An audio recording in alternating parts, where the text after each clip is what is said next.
show is not suitable for children, sensitive men, or insecure women. Can you trust somebody that doesn't take care of their kids? I don't trust no man on earth that does not take care of their children. What's the biggest red flag in a relationship? Low effort and not being honest. Most of the time, you would think that a bad financial mistake would be spending money on clothes or vacation or like spending money on women. My worst financial mistake was buying a home. Like a king, give me my crown. Game time. Game time. Appreciate y'all.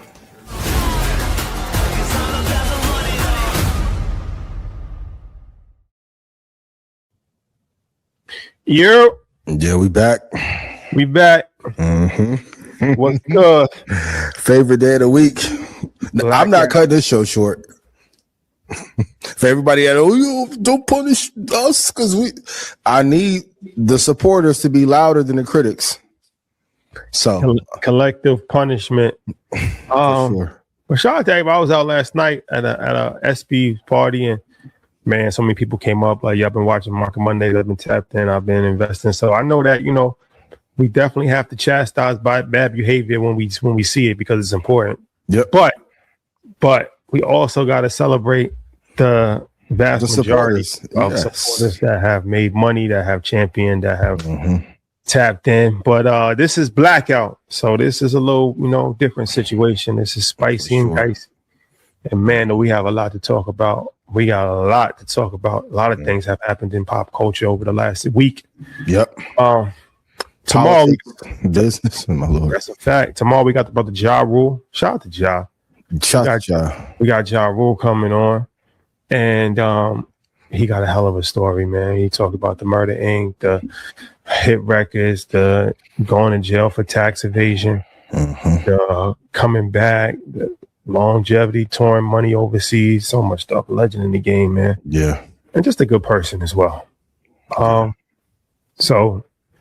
And having the anthem. He should have. We're gonna talk about it. He should have been on the stage though. 100%. 100%. So we got that. Couple more announcements, but we'll save it to the end of the show. Ian, anything you got to say? I'll wait the middle of the show. I want to get right to it. Too much to talk about. Too much to talk about. Do we start with the Jay-Z thing or do we let that? Let's let the beat build. Let the beat build? Yeah. You want to talk about 38 Spesh and Jadakiss? We have to. I think we have to. There's a couple lessons in here. Like, okay, what are your thoughts on this real quick before I go in and give my little monologue on it? Because this is going too far, I think. You went too far, Big. Like, the thing about this is you went too far. Like, here's the thing. In 2026, the marketing strategy is to say the craziest shit that you could possibly say, the most provocative thing that you could possibly say, and actually believe it and repeat it over the course of time.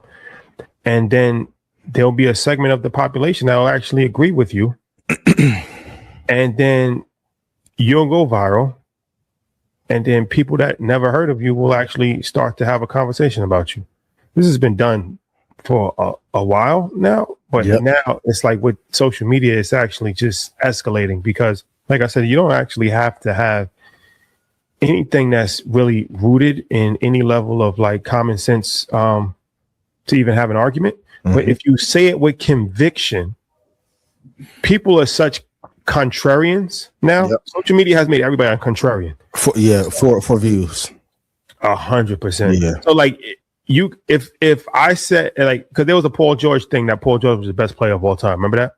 So like if I put a think piece out and I really like critically break down why Paul George is actually a better player than LeBron, it would have you thinking.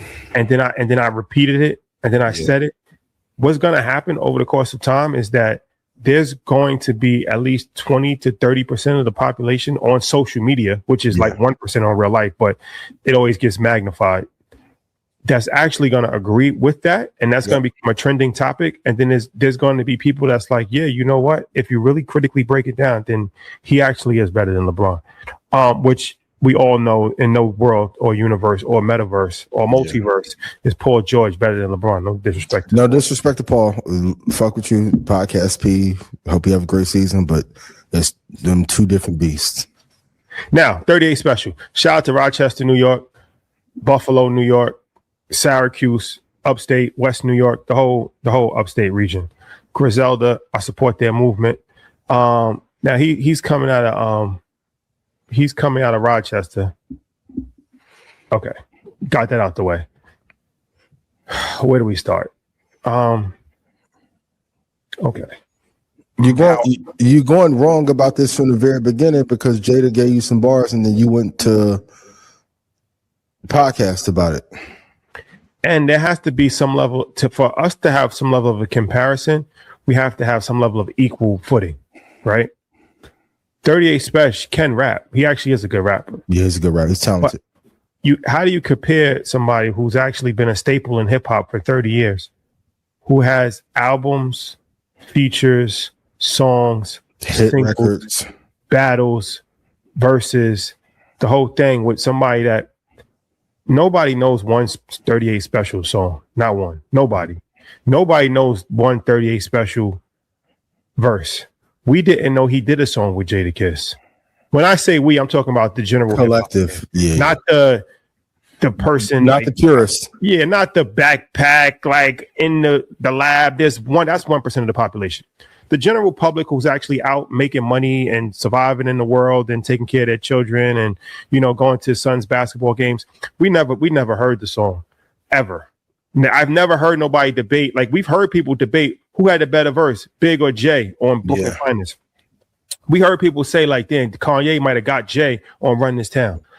I never in life heard somebody debate, say, comment, who had the best verse. I don't even know the name of the song. Who had the best verse? Benny the Butcher, 38 Special, Jadakiss. It was never a conversation. It was never a debate.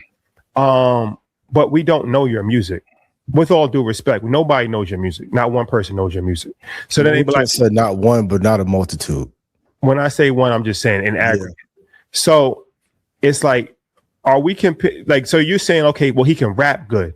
Well, he has no resume. Because if that's the case, then you can make an argument that Loaded Lux is better than Nas. Like, if that's the criteria that we're going off of, right? Because it's like, yo, I hear what you're saying, though. Yeah. Like, you know what I'm saying? Because it's like these dudes ain't battle rappers. So it's like if you say, okay, well, Loaded Lux, he got bars, he got all types of wordplay and hooks and all this, like, and it's like, well, he might actually be better than Nas. Like, well, are we at battle rapping URL? Yeah, potentially. But so what are we saying? Like, we gotta really break it down. If you're saying that 38 Spesh is a better freestyle rapper than Jadakiss, well, that's even a hard argument to make because Jadakiss's freestyles, we actually know. He's performing a freestyle at versus to body some. Who Shot You? That's actually on Apple Music. He performed that at his show. 38 Spesh, I promise you, he does any freestyle at any venue in America, and the crowd's gonna be like. So it's like, I think we got to start to have a criteria of how we can even compare somebody. You can't compare somebody that has nothing to be compared to the other person too. But what's your thoughts on this? Everyone who takes this beef angle goes about it the wrong way, and there's no money in it. I want to get to the money part of it. This has even been done with me and been done with us. I'm telling you, a lot of times people are only beefing with you online because their money is fucked up. And if you can rap better than him, I hate to say it, you being able to rap well has no equity in the real world anymore. You are in the music and hits business. It's the same thing as having street cred. Once you get past a certain age and mindset, that means nothing. What does it get you? It's a bunch of amazing lyricists who were not able to monetize. Jay was a classic example of being able to be a great MC, but great business person and put the two together. He's one of the few that came out of that Big L, that lyricist camp, that transition to be able to make a hit. Jada got hits on his own, got hits with Mariah Carey, like the Benjamins. Just because you saw it work for 50, who was a great business person, I need y'all to go read some fucking books and have another angle order than this. Now, shout out to Thomas and Fat Joe and Jada. Other part, I tried to pay for the verse, he wouldn't do the verse.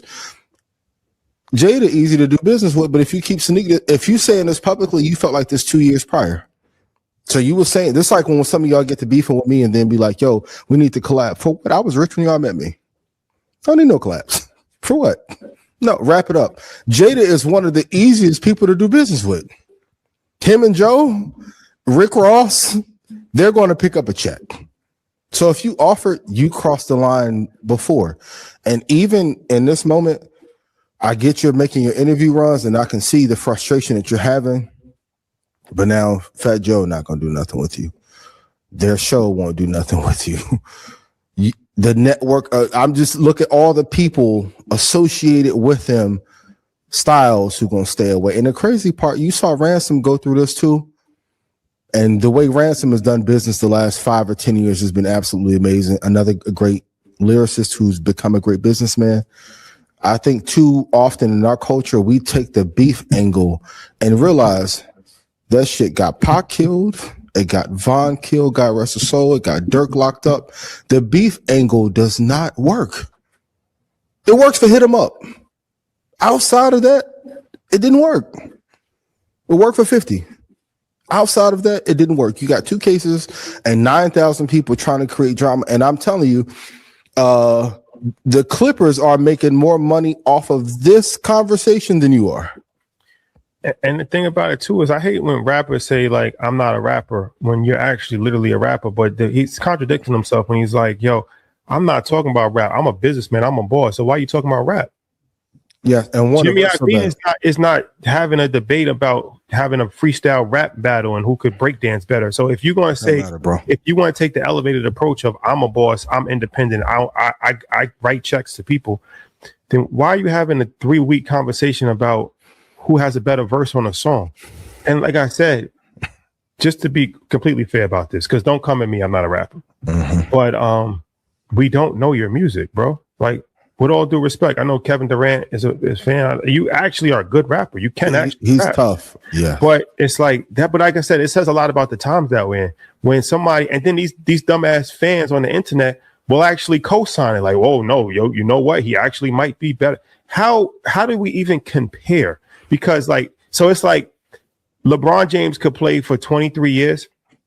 And Con Canoop will get hot for 1 season. And then not even a season. Somebody in the summer league could have 42 points. And they're like, well, technically, you can make a case. You could make a case that when LeBron was in the league, he only had 29. Like, bro, stop. Like, go play every song Kiss was on with Big. You can argue he got big. Oh, you can argue it. Unless you can go beat that Kiss with the big bandana, the Rough Riders Volume 1. Oh, and it's a business lesson for you guys, because like I said, this is a way, controversy is a way to drum up attention for your brand, for your products, for your services. And the vast majority of people never heard about 38 Spesh before, and they've talking about him. So it is actually working. But we really got to decipher between attention and monetization. Yes. So the two aren't always directly correlated.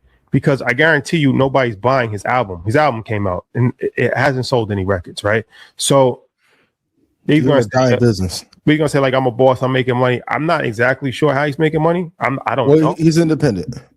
What does that even mean though? If you're independent, you're not selling any records and nobody's if he has more percentage, even with that, even to go to a screen. We really got to break down this independent shit, because that's a cop out. A lot of independent people are broke too. Just because you're independent don't mean you're making money. Yeah, I'm independent. Yeah, you sold 3,000 records. So okay, even if you got 150%, we got to this independent thing. We really got to educate the audience. What does that actually mean? You're independent, but you're not making any money.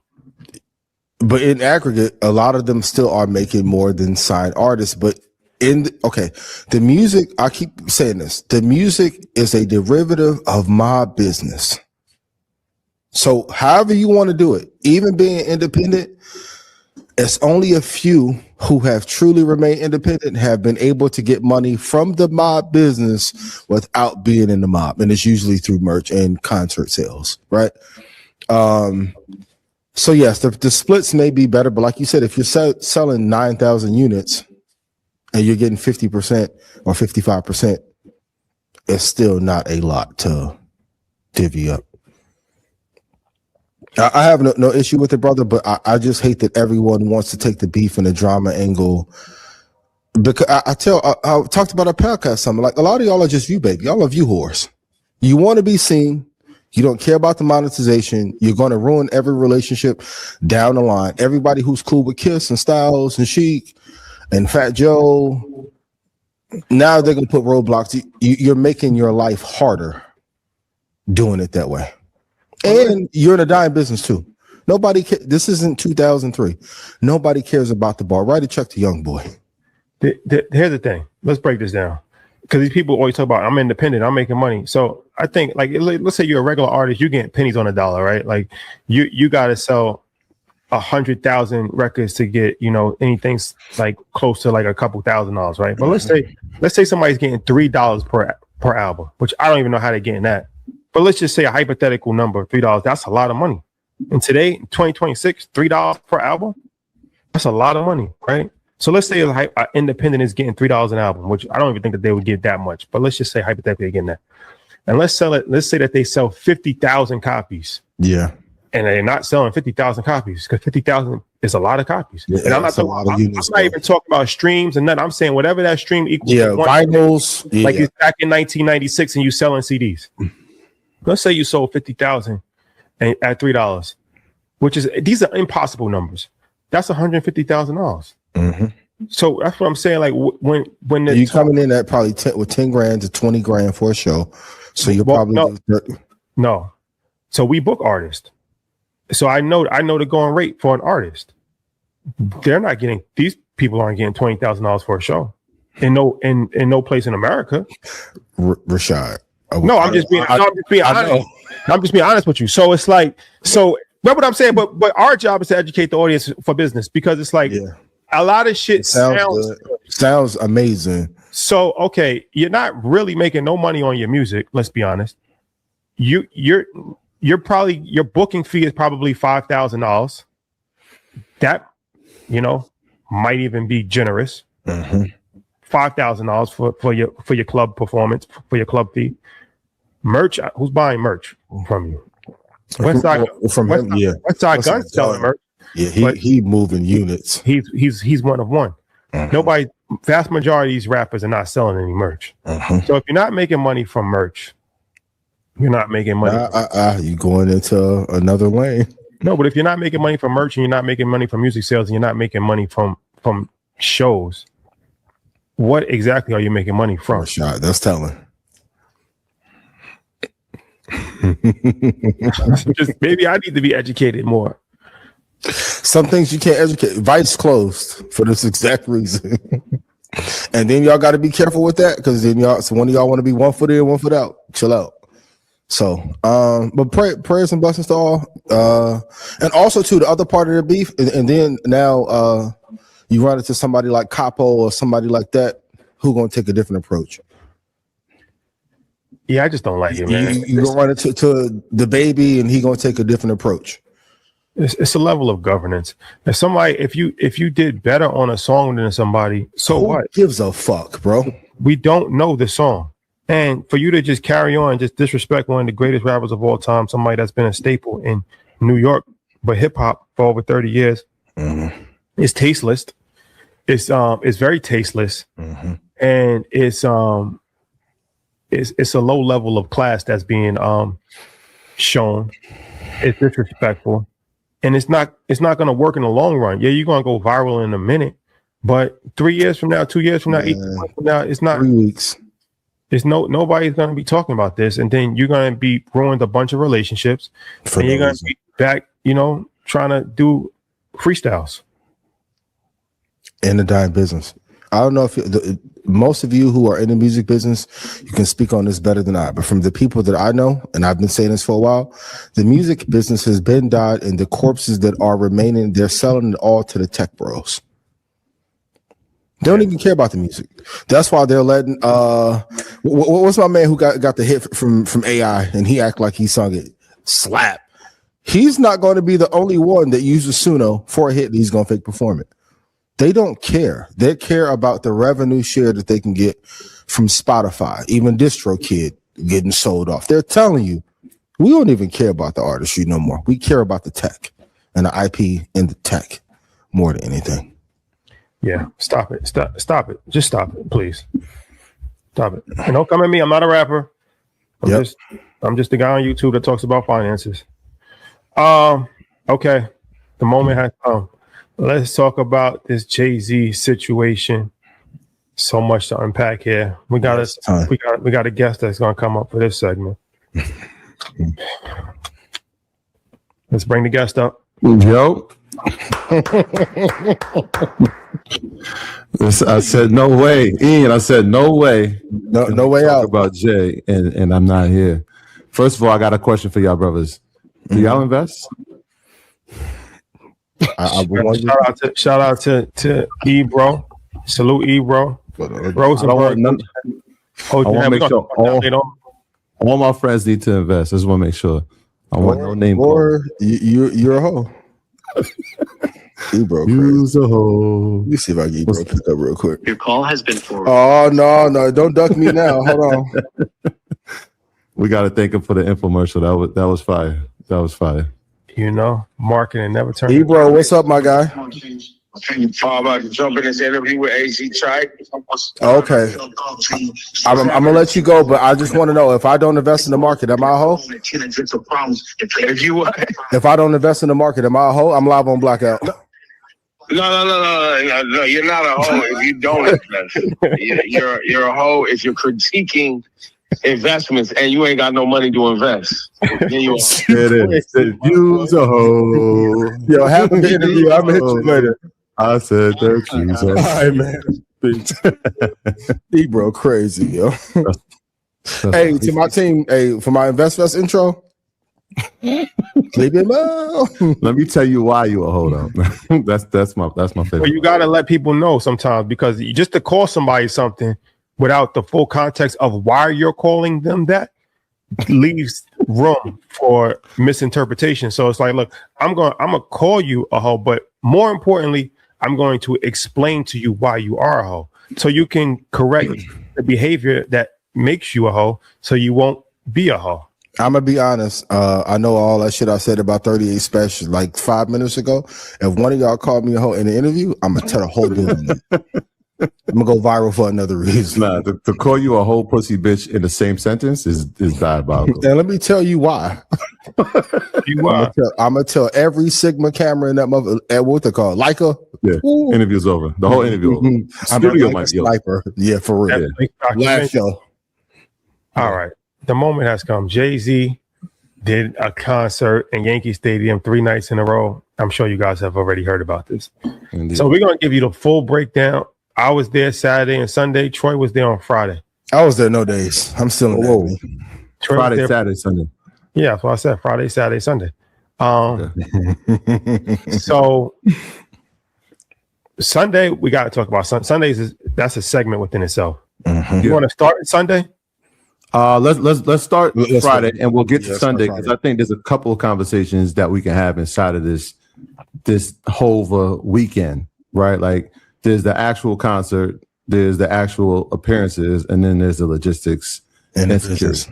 Yeah, and then there's a business model too. There's a few conversations.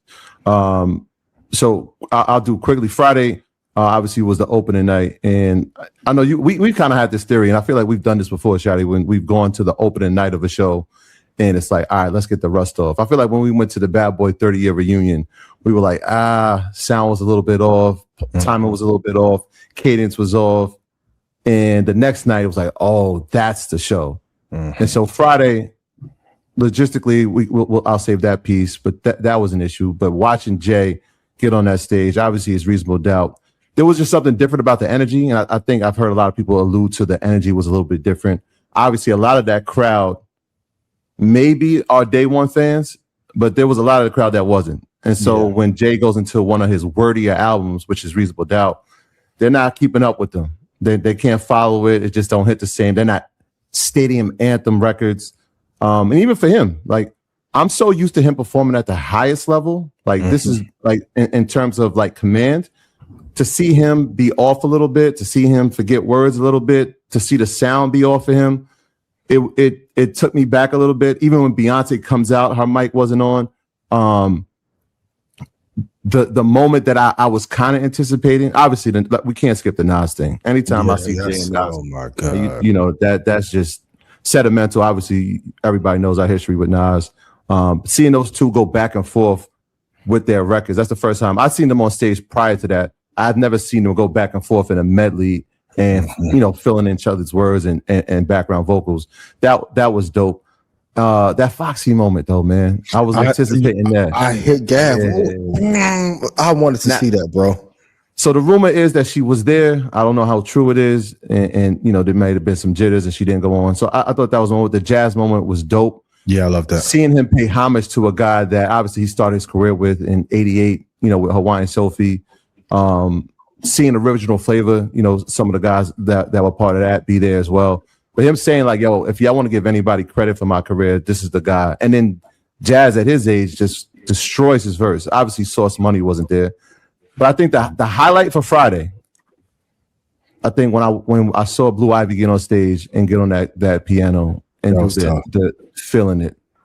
I mean, just the raw talent to do it, how it flowed was dope. That was incredible.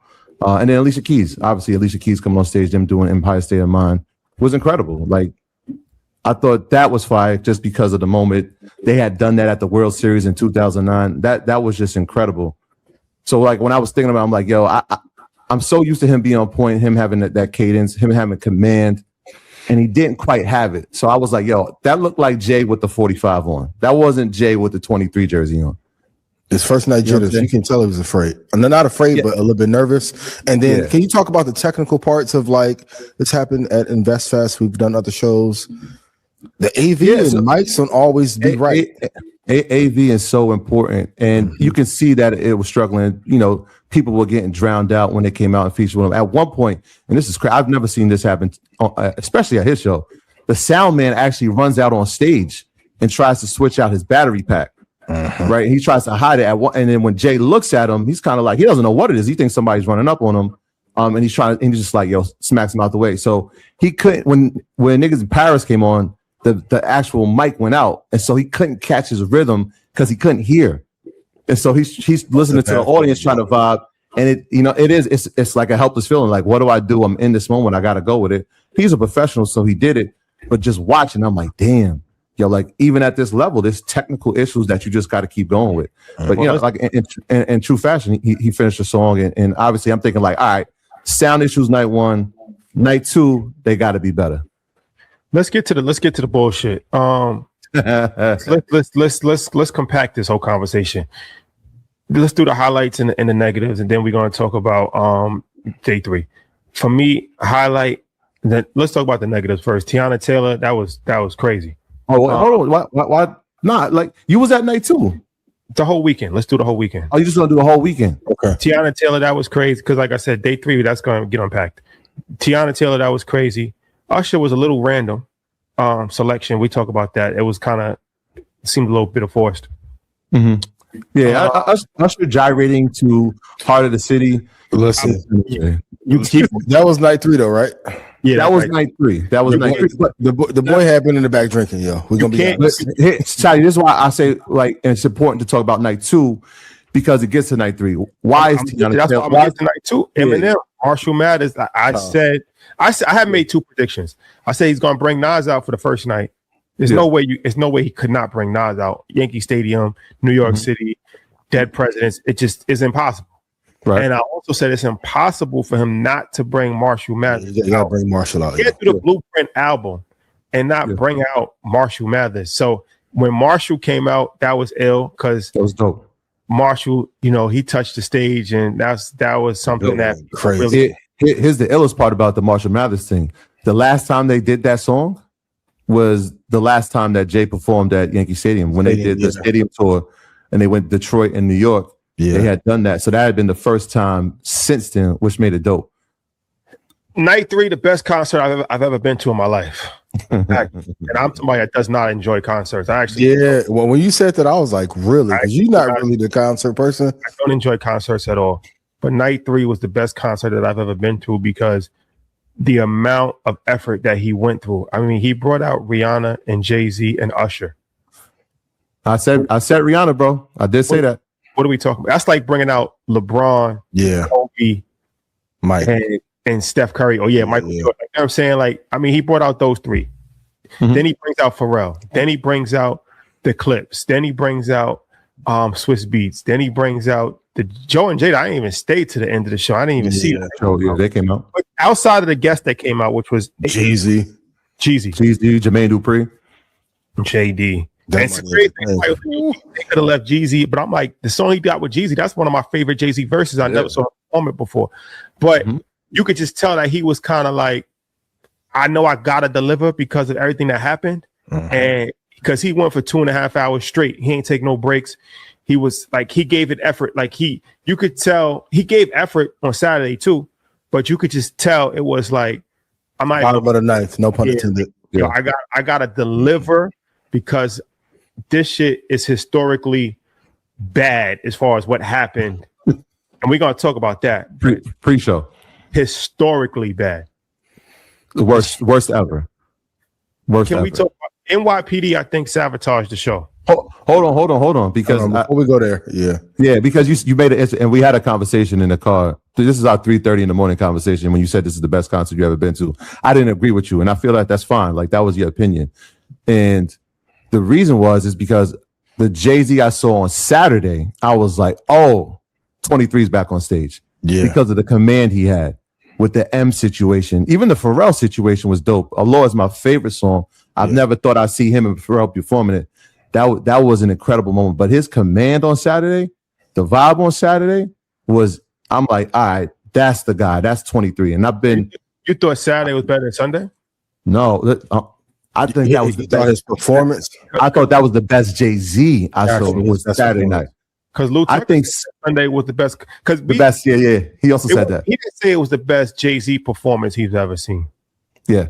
He said it's the best concert that he's ever put together. Ever. So I'll say this, and we had this conversation. I was at Madison Square Garden during Fade to Black. That to me is the best Jay-Z concert I've ever seen because of the command, because of the timing. You're talking about Beyonce just coming off with Crazy in Love. You got the Dynasty album. Now the Black album is being performed. And then at the time, it's going to sound crazy now. Out of nowhere, the lights cut out, and now it's best of both worlds. Yeah. Listen, I'm not going to lie. When Usher came out, Rashad, back to your point from last week, 2 people I wish would have been with 3: Sauce Money, Ja Rule, and Kels. I know Kels canceled, but boy, Usher looked crazy up there for he had been back drinking with Usher. That was forced. Yeah.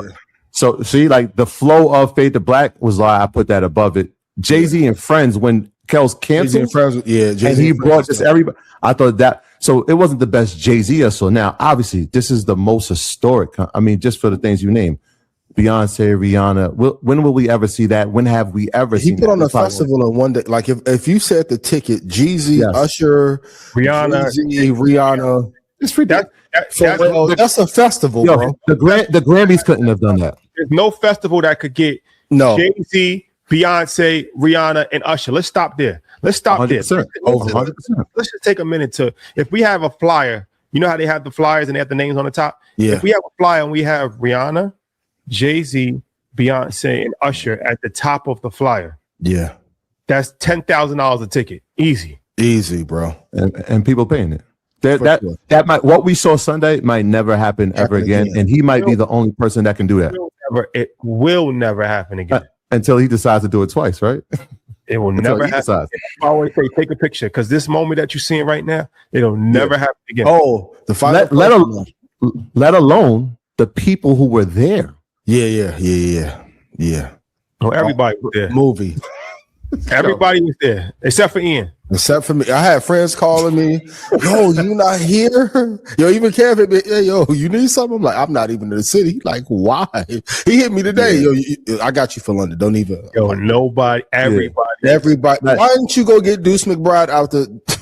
They did Deuce crazy. Stop the nonsense, man. First of all, they didn't ask me who I was with. They asked me who I had a ticket for, how many tickets I had. They didn't say who you with. They said who hey, real quick, Flip.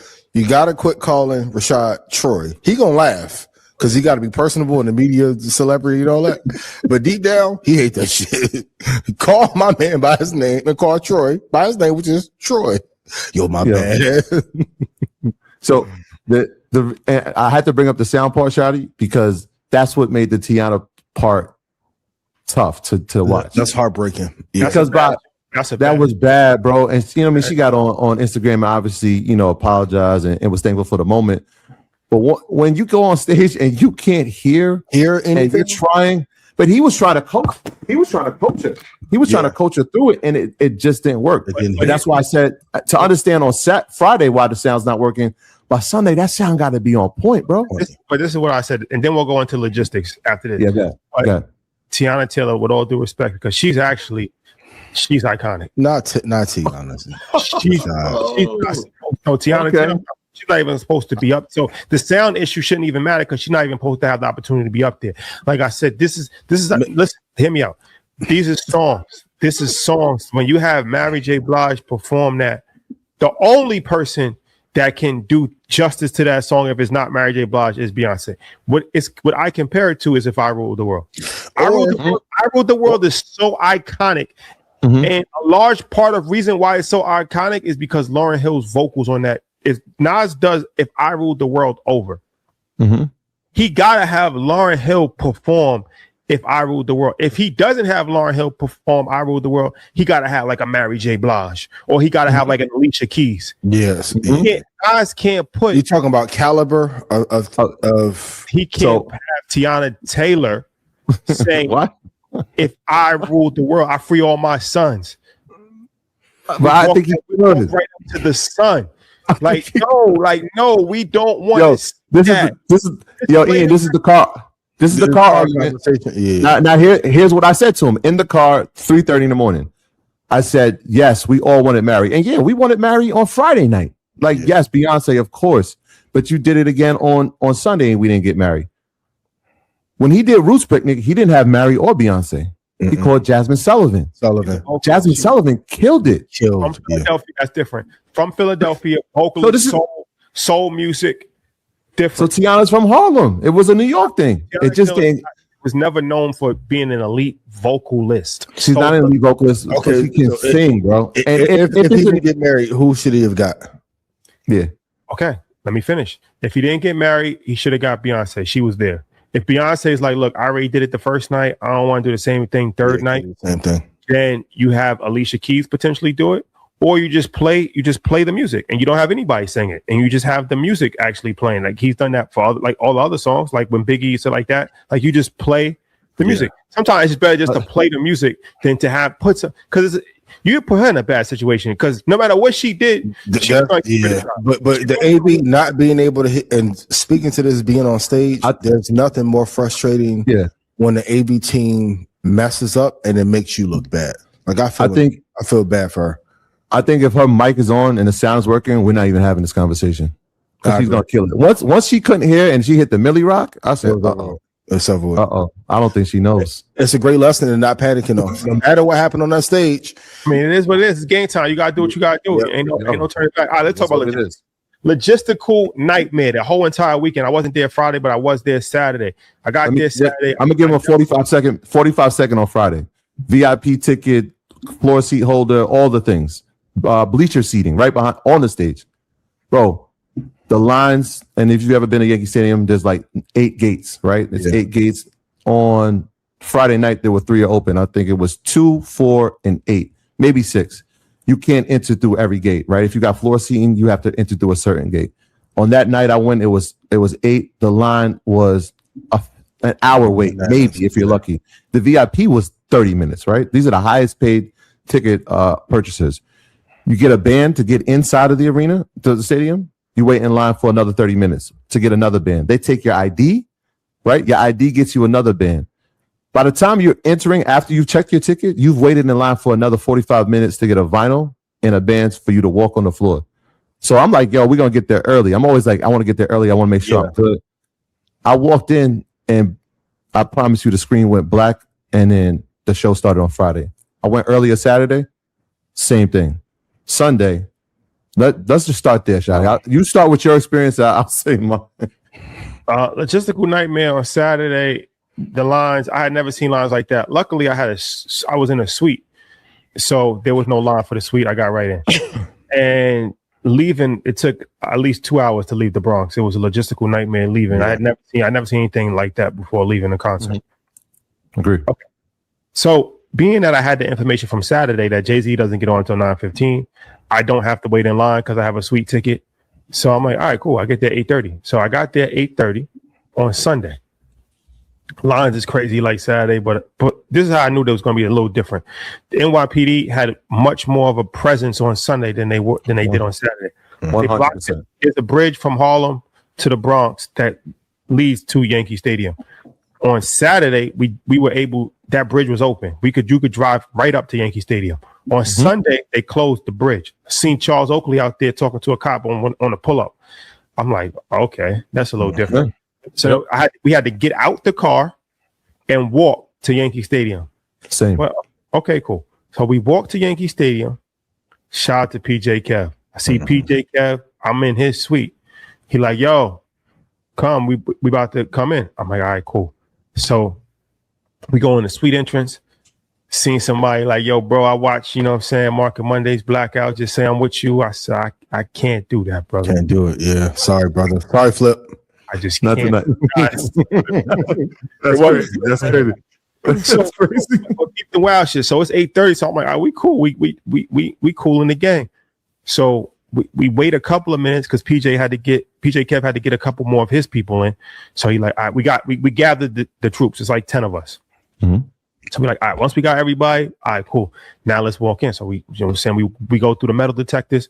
There's a entrance just for suites. We walk through the metal detectors, the craziest shit in the world. We walk through the metal detectors, we get to the door. They're like, oh, just wait 1 minute. All right, cool, no problem. Wait like a couple minutes. And then we notice that it ain't. So we're like, yo, what's going on? They're like, yo, just give us a couple minutes. NYPD, this is why I said I think the cops sabotaged this whole situation. NYPD comes out, just a couple of cops. They call all the workers. Mind you, these type of events have hourly workers. These people get paid like $20 an hour, $18 an hour. So they're not trained like high level security. These are people that's like 60 years old, that's working a second job, or somebody that just graduated from college, somebody that's 19 years old. Like these are just workers. Mm-hmm. They call all the workers. They call all the Yankee Stadium workers in. They're like, yo, Yankee Stadium, like come inside. So all the Yankee Stadium workers, and it wasn't even that much, they come inside and they close the door. Mm-hmm. It's kind of, people don't really understand what's going on. After about 10 minutes of people getting a little bit antsy, frustrated, they bum rush the barricade. So mind you, there's a barricade that separates the regular line from the suite line, because there's about 10,000 people on the regular line. The suite line is 50 people. The regular GA people bum rush the suite barricade. That's why I'm like, I was with my sister. I'm like, oh shit. So I had to go against the door, because I'm like, let me just tell my back against the door, because I'm like, there's nothing I can do. I'm already, it's 10,000 people here. I'm here. So if this shit gets crazy, you in trouble.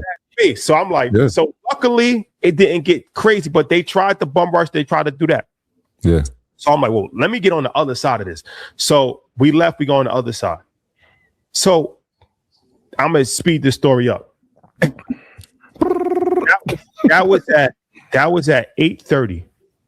Yeah. Fast forward to 11:30. Bro, we was don't fast forward that far. No, I'm calling everybody. I'm calling you, I'm calling Terrence, I'm calling whoever I can call. Alvin. Yo, what's going on? So but I'm in the, you was inside, we was outside. That's what I'm saying. So I don't know what's going on outside. You're calling me, updating me. I'm like, yo, why the show not starting? I'm sitting in my seat. So I went through all the nonsense. Shotty's 1,000% accurate. When I got there, I said, yo, there's more police here today than I've seen at any Yankee playoff game, more than Friday and more than Saturday.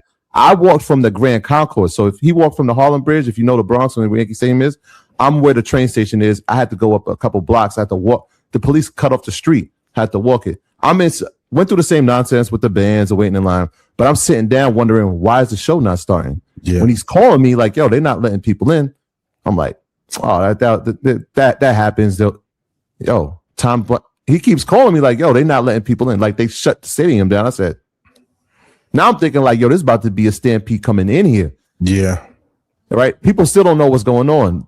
So 11 o'clock, they finally say something like, hey, we're trying to let everybody in. I'm like, yo, 11 o'clock. Now I'm thinking like from an event standpoint, I know there's a time limit that they got to be on stage. Overages, yeah.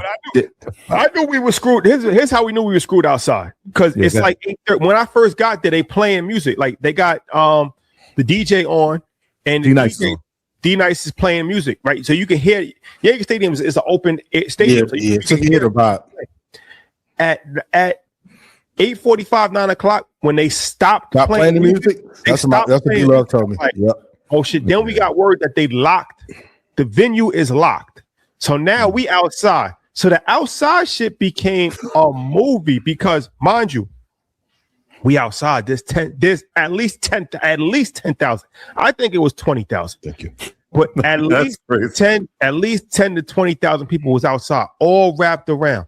So everybody's trying to figure out what's going on. We hearing noises. They bum rushing shit at one point. Then it's the celebrities that can't get in. We see Fab, we see Wale. They like, yo, move, Pusha T, got to come through. Niggas like, yo, we don't give a fuck about Fab, no disrespect at all, but that didn't move the needle. ASAP and Rihanna. We seen Deuce. We seen everybody was Charlamagne. Justin Combs was with us. Like it was just a whole movie. So then you had people there was actually a cookout up the street. So then they start grilling. That's why it was like a real New York. It wasn't that bad because it goes to the story. So it's like people is you seeing people that you ain't seen in 20 years.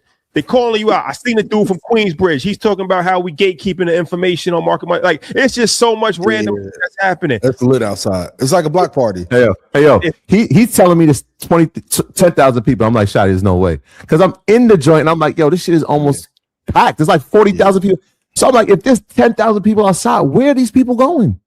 That's the other part. People going through that side door. My barber, we like, yo, bro, we gonna get to that part. Okay, so the crazy shit is at 11 o'clock, they're like, okay, we're going to start letting people, because I thought the show was going to be over. I'm like, yo, it's 11 o'clock at night. If they didn't start the show and there's 10,000 people outside, they're going to cancel the show. So they're like, we're going to start letting people in. We're going to do 10 at a time. I'm like, 10 at a time? There's 10,000 people. What the fuck? So my thing is this, because they said it was a security breach. That's why they had to shut the stadium down, because apparently there was like 50 people that bum rushed the door and got in, and nobody checked them or nothing. Mm-hmm. NYPD did a bad job of logistics, because if you're going to be there, you're supposed. All right, there's a few people to blame here if we're really going to be honest. The event planner, because we throw events, you have to have a coordinated security plan in place. Yes. With the Yankee Stadium security, your own security, and NYPD. There's three parts to this. 3 layers. Like, when we do InvestFest, there's GWCC security. We can't fire them because they work for a union. So the Yankee Stadium security, these people are union workers. So you can't just put your own people in. You got to have them there. But you can have your own security in different places. Right. And then you got to work with the cops. We got to work with Atlanta Police Department. Mm-hmm. It felt like nobody knew what the hell was going on. Yeah, it felt like was no communication. Like 50 cops there. There wasn't enough workers. Nobody had any idea, and they was trying to draw up a game plan on the fly, which led to probably the worst logistical nightmare for an event in New York City's history. But they are very fortunate that nothing bad happened. I want to add to that, Shotty. There was no communication. That's the thing. Yes. Hours, like They didn't come out. They didn't have a bullhorn like, yo, look, this is what's happening. Da, da, da, da. Like it was no communication at all. Everybody's calling. I think they shut the cell phone service down because the cell phone isn't even working. Yeah, let's talk. Let's really talk on it. Let's really talk. Batteries was dying really fast too. Oh, so I don't know what tech is out there. Everybody I talk to, like, yo, my phone died for 20 minutes. If we're not communicating, he has no idea what's happening inside, and I have no idea what's happening outside. It gets to a point now at 11 o'clock. My mom's texting me because she's watching the news. She's watching Eyewitness News. And they're like, yo, people stampede outside of. I'm like, oh, she's like, are you okay? I'm like, what you talking about? I'm sitting in my seat. She's showing me the clips of what's happening outside. I'm like, look, and I'm talking about Jay and the Rock Nation team. They're in a tough spot. If they don't do this show, those 10,000 people that are outside, that won't be the problem. The 40,000 people inside are now going to be the problem. Yeah. Right? And you've contained. Quick thing, because that was insightful. If he would have did the show, if we would have started to hear music, it would have been. That's what I'm going. So if he starts the show and the people outside, they're not getting inside. You're not stopping this. There's not enough cops, right? Yeah. Now, in my mind, I know he's thinking, and this is crazy. And if you were here in New York in the 90s, you thinking City College. Absolutely. That was my first thought. You thinking City College. And how I know he was thinking it is because when he got on stage, when he apologized, the first thing he says, I didn't want people to get trampled or have anybody in danger. And I knew because this would have been 100 times worse. Because you're talking about 10,000 people. And I'm with you on logistics in terms of Yankee Stadium. I've been to plenty of Yankee games, playoff games, even Jay's concert. Yo, they open all the gates they open all the doors for the gates. Why are we walking in through 2 doors at a gate? You got 10 doors. Even when you leave. Even the clear stuff was down. It's like, what the hell is going on? Yeah, bro, it takes an hour to get out. You couldn't even leave. Like, they opened 1 door at the gate for you to exit. I'm like, yo, this is where is the FDNY saying like, yo, this is a fire hazard? Yeah. Granted, it was more people there than ever before, but Yankee Stadium they sell out. The Yankees sell out Yankee Stadium. Yeah, not all the time, but they do have, put it like this. They should be used to. It's not like a random place. This is Yankee Stadium. They should be used to facilitating a lot of people. And here's the thing: when the Yankees play, this real quick on attendance. When the Yankees play in the playoffs, they can hold 52,000 people in that stadium. Jay had 44,000, and that was a live show record. 44,000. So it wasn't even to the full capacity of a Yankee playoff World Series game. Yeah, so there's no excuse for this shit. So why was this? Was it why? Event planning, bro. We can't. The event planner. I think you got to look at Live Nation, right? Because they have to work out the logistics, right? I'm sure Rock Nation has something to do with it. They have to work out the logistics on planning the intro, the entrances, the exits of every part of this. You have multi-billionaires in a space, right? Their safety was in jeopardy. I'll be honest with you. Their safety was in jeopardy. Yeah. You have everyday patrons. Their safety was in jeopardy. Logistically, it just didn't make sense and didn't have to. And how do I know? Every time I got there, Friday was different than Saturday. Sunday was different than Saturday. Yeah. Every day they were trying to figure out what we're supposed to do. So what was the main plan before the event? A logistical failure. And I'm not just speaking from like just a random person. Like I said, we throw events that have 20,000 people per day. So we can actually speak on this. It takes months to have logistical meetings and a game plan. Something still might go wrong. If that was a logistical failure from the top down, from the event planning standpoint, from the NYPD standpoint, and from Yankee Stadium standpoint, all 3 parties have to be held accountable for this, because Yankee Stadium, they have to have some level of accountability also, because they failed. Their game plan failed. NYPD, they did a terrible job.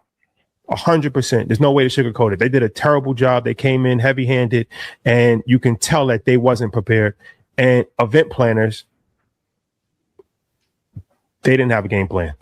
They wasn't even to sell merch. You know how much money they lost on merch? Oh, bro, yeah. The merch shop down. You could not go into the merch shop because leaving might have been worse than getting there. On Saturday, listen. It took me 45 minutes to walk 2 blocks, and then we in a parking lot. It takes us an hour and a half to leave the parking lot. Yeah. Leaving was a harder logistically for me on Saturday than actually getting in.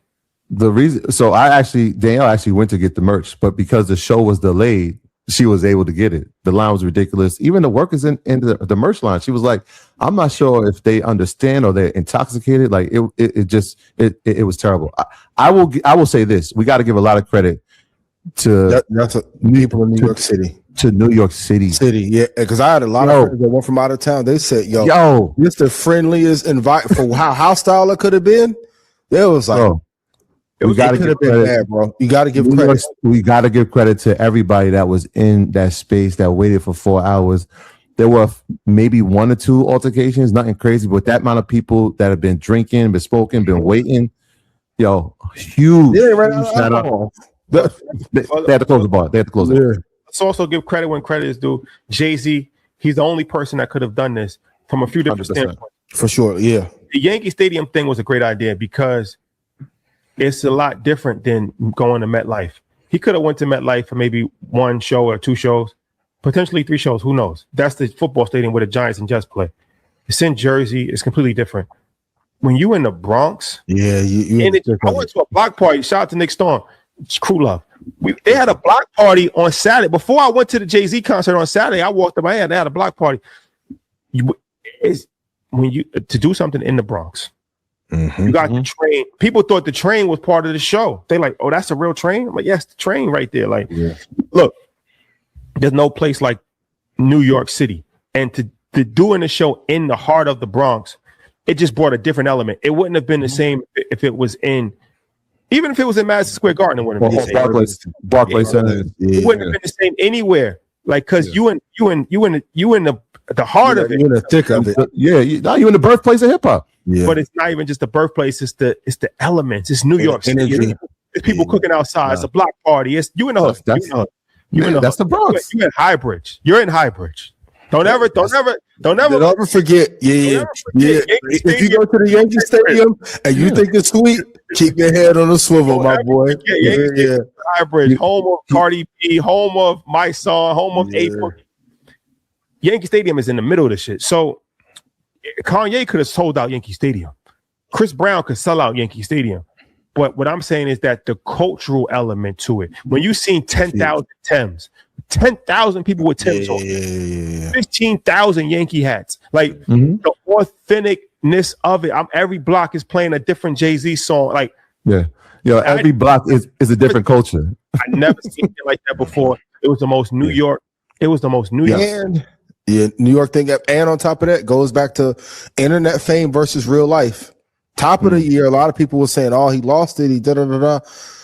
Bro, and I said it. The boy outperformed the World Cup. Now, I think, like in the middle of the World Cup going on, he has the event of the year so far. You said something very important, and there's this ageism, right? Like, only old heads listen to Jay-Z, and all the aunties is out and unks is out there. But guess who has the money to spend? Yes. It's a demographic issue. That demographic has the capital to spend. So, like, we're all right, if it's 600, we're gonna buy a ticket because we grew up. This stuff means to us. This is part of like our culture, but it's part of our DNA. Like, we actually was here in '96, listening to these things. For sure, grew up, listened to the Blueprint. Like, all those things meant a lot to me. The idea of him doing it there, obviously in the Bronx, phenomenal. The professionalism that he showed on Sunday. Getting up on stage at 12, addressing everybody, phenomenal. The people that he brought, it's not going to happen again, right? Bro, and if it does, he's the only person that can do it. Yeah. My brother, he's the only person. Like how we had Motown 25 with Mike. That's our Motown 25. We're never going to get that again. The thing is, it's a flawed argument to say, like, he's not number one because his audience is old or 50,000 people is 50,000 people. Like, however you count it. I don't care if 50,000 people in a nursing home. 50,000. There's very few people in world history that can get 50,000 people to pay to be in a venue for 3 nights in a row. Like I said, right now, today, Kanye West can do it. From hip hop, it's like from rap, R&B, from rap. This list gonna be short. From rap, Kanye West is great. Kanye West is great. That's the only people in rap that can do it. From R&B, Beyonce. You talking about Yankee Stadium or just arenas? Yankee Stadium. Oh yeah, it's yeah. But R&B, Beyonce can do it. Chris Brown can do it, and Usher can do it. Rihanna could do it. Rihanna could do it. No, Rihanna, can do it. She can do it for sure, but she's pop star. SZA could do it. No, no, I'm telling you, Yankee, she can do it. Three nights in a row. 3 nights, maybe not, but bro, I'm telling you right now. Yes, 3 nights in a row. 3 nights in a row, and I'm telling you right now, it's different. Is it because we thinking it's us, but she's R&B, right? It ain't gonna just be us in there at all. They gonna sell them shits out. Yeah, that is yet to be proven. Nah, I've been on shows. Okay. It's yet to be proven. Kendrick Lamar, there's yet to be proven. Can Kendrick do it? I don't know. No. Top eye in your business. It's yet to be proven. Mm-hmm. It's yet to be proven. But all that to say, look, kudos to Jay-Z. That experience on Sunday is something that is going down in history for everything, for the good, bad, the ugly. It's going down in history. It's living in infamy in New York City history. He made history. He made history, you know. Good and positive. Yeah, good and bad. Yo, Shadi, tell me if I'm off base by saying this. Dash, please stop. No, we don't. And both of y'all cut that shit out, respectfully. If I'm off base, let me know. But we both lived through this. Yo, it had the feel of like the Blackout. Like, yo, what are we living here right now, bro? Like, this shit is the craziest night. Like, what is happening right now in New York? It had that feeling like, yo, are we in for like the craziest Netflix story of all time? It's a few moments that unfortunately I've been able to live. The Blackout was a crazy moment. You know, right? You know when they talk about that. I don't want to talk about the Rucker. I was there for that game. Mm-hmm. Terror Squad versus Rockefeller. I was there as a fan, as a teenager in the stand of Rucker. It's a few times in culture where you just had to be there to fully understand. So that's why when Fat Joe tells these stories, like I seen it with my own eyes. I was in Rucker Park, and nobody moves heavier than Brooklyn. Brooklyn, where we were sitting, it was at least 80% Brooklyn. These dudes everybody was from Brooklyn, and I seen Fat Joe out there with 100 Puerto Ricans with no shirt on, like, yo, tell your man where he at. Niggas is scared. The realest niggas you ever gonna see. Yeah. So when he says this shit, when he says these stories, like you gotta be. I remember Tri-State, 145th Street. That's the first Rolls Royce I ever saw. Was Fat Joe's Rolls Royce, right in Harlem, 145th Street. Like there's a lot of truth behind these stories that he's telling. There's too much truth. That intro, when Jim Jones is talking, you can hear the passion in his voice because that's real. Like, when Joe and Pun at the time, rest in peace, even at the Puerto Rican Day parade, is the different energy when them dudes was around. Yeah, he talks about Jimmy's. Like, we live this too. You run up in Jimmy's, they said, yo, bro, if they there, it's their restaurant. Yeah, maybe you can sit down. You got different time. It's a different era. Sometimes in life, you just had to be there. Mm-hmm. And this weekend, specifically Sunday, you just had to be there. You had. Can we give one last shout out to all of the party promoters, because that's a part of the business that we didn't get to cover.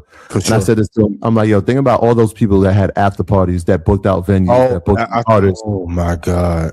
By the time the show was over, every club is closed. Yeah, everybody. So it was done. We was exhausted. Like I said, I didn't hear. I heard Joe and Jada on the stage as I was in the car, and he was like, I think you might have been. Was you there or was you walking out? I left already because I was playing that game. I was like, yo, I know what happened the day before. I'm not playing it. Let's get out early. Yeah. And I had to drive. I'm like, yo, I had to walk. All right, look, get your tickets to Jay-Z concert. I highly recommend it. I think his next show is in London. Yep. Ian, what we doing? I'm there. Kev, appreciate you. But man, New York City, you gotta cut it out, Joe. Stop. He brought Jazz out. Come on. Yeah. That was good. Behaving on the list of being talked to before you.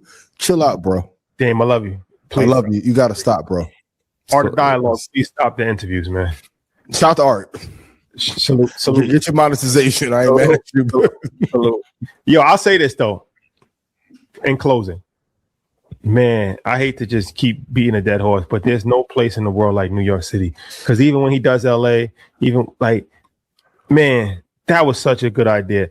To do the show in the Bronx, it just made it everything. It made you're never gonna get that experience anywhere else. Keep rubbing this in, ain't it? I should have went. I was real bad. Took my son to his AAU game. Then Zan got the nerve to be a winner. No, what?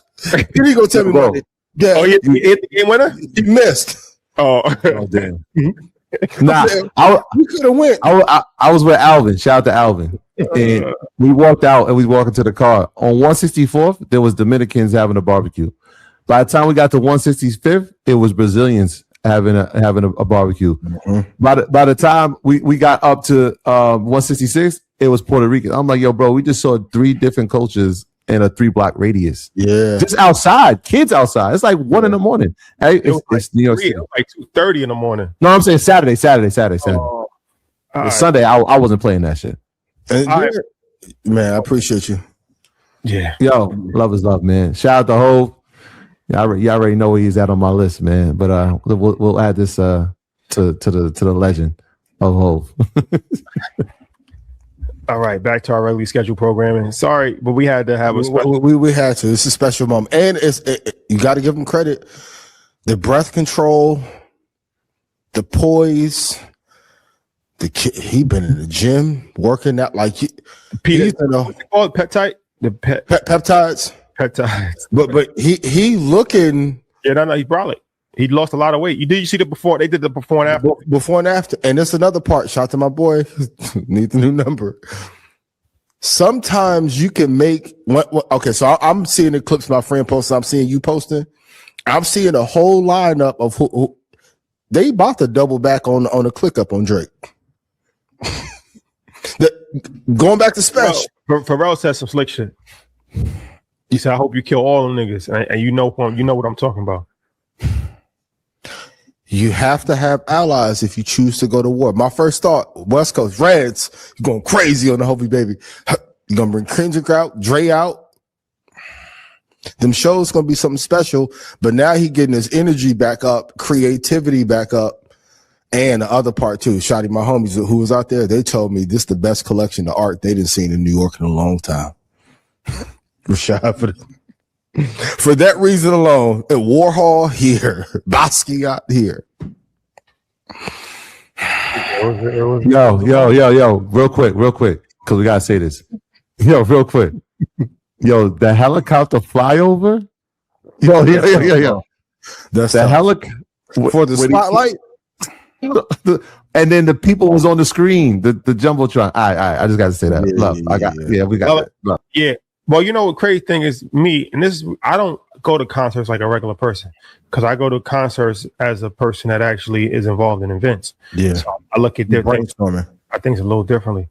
And even for Invest Fest, I'm like, okay. Mm-hmm. You know what I mean? Like those surprise guests.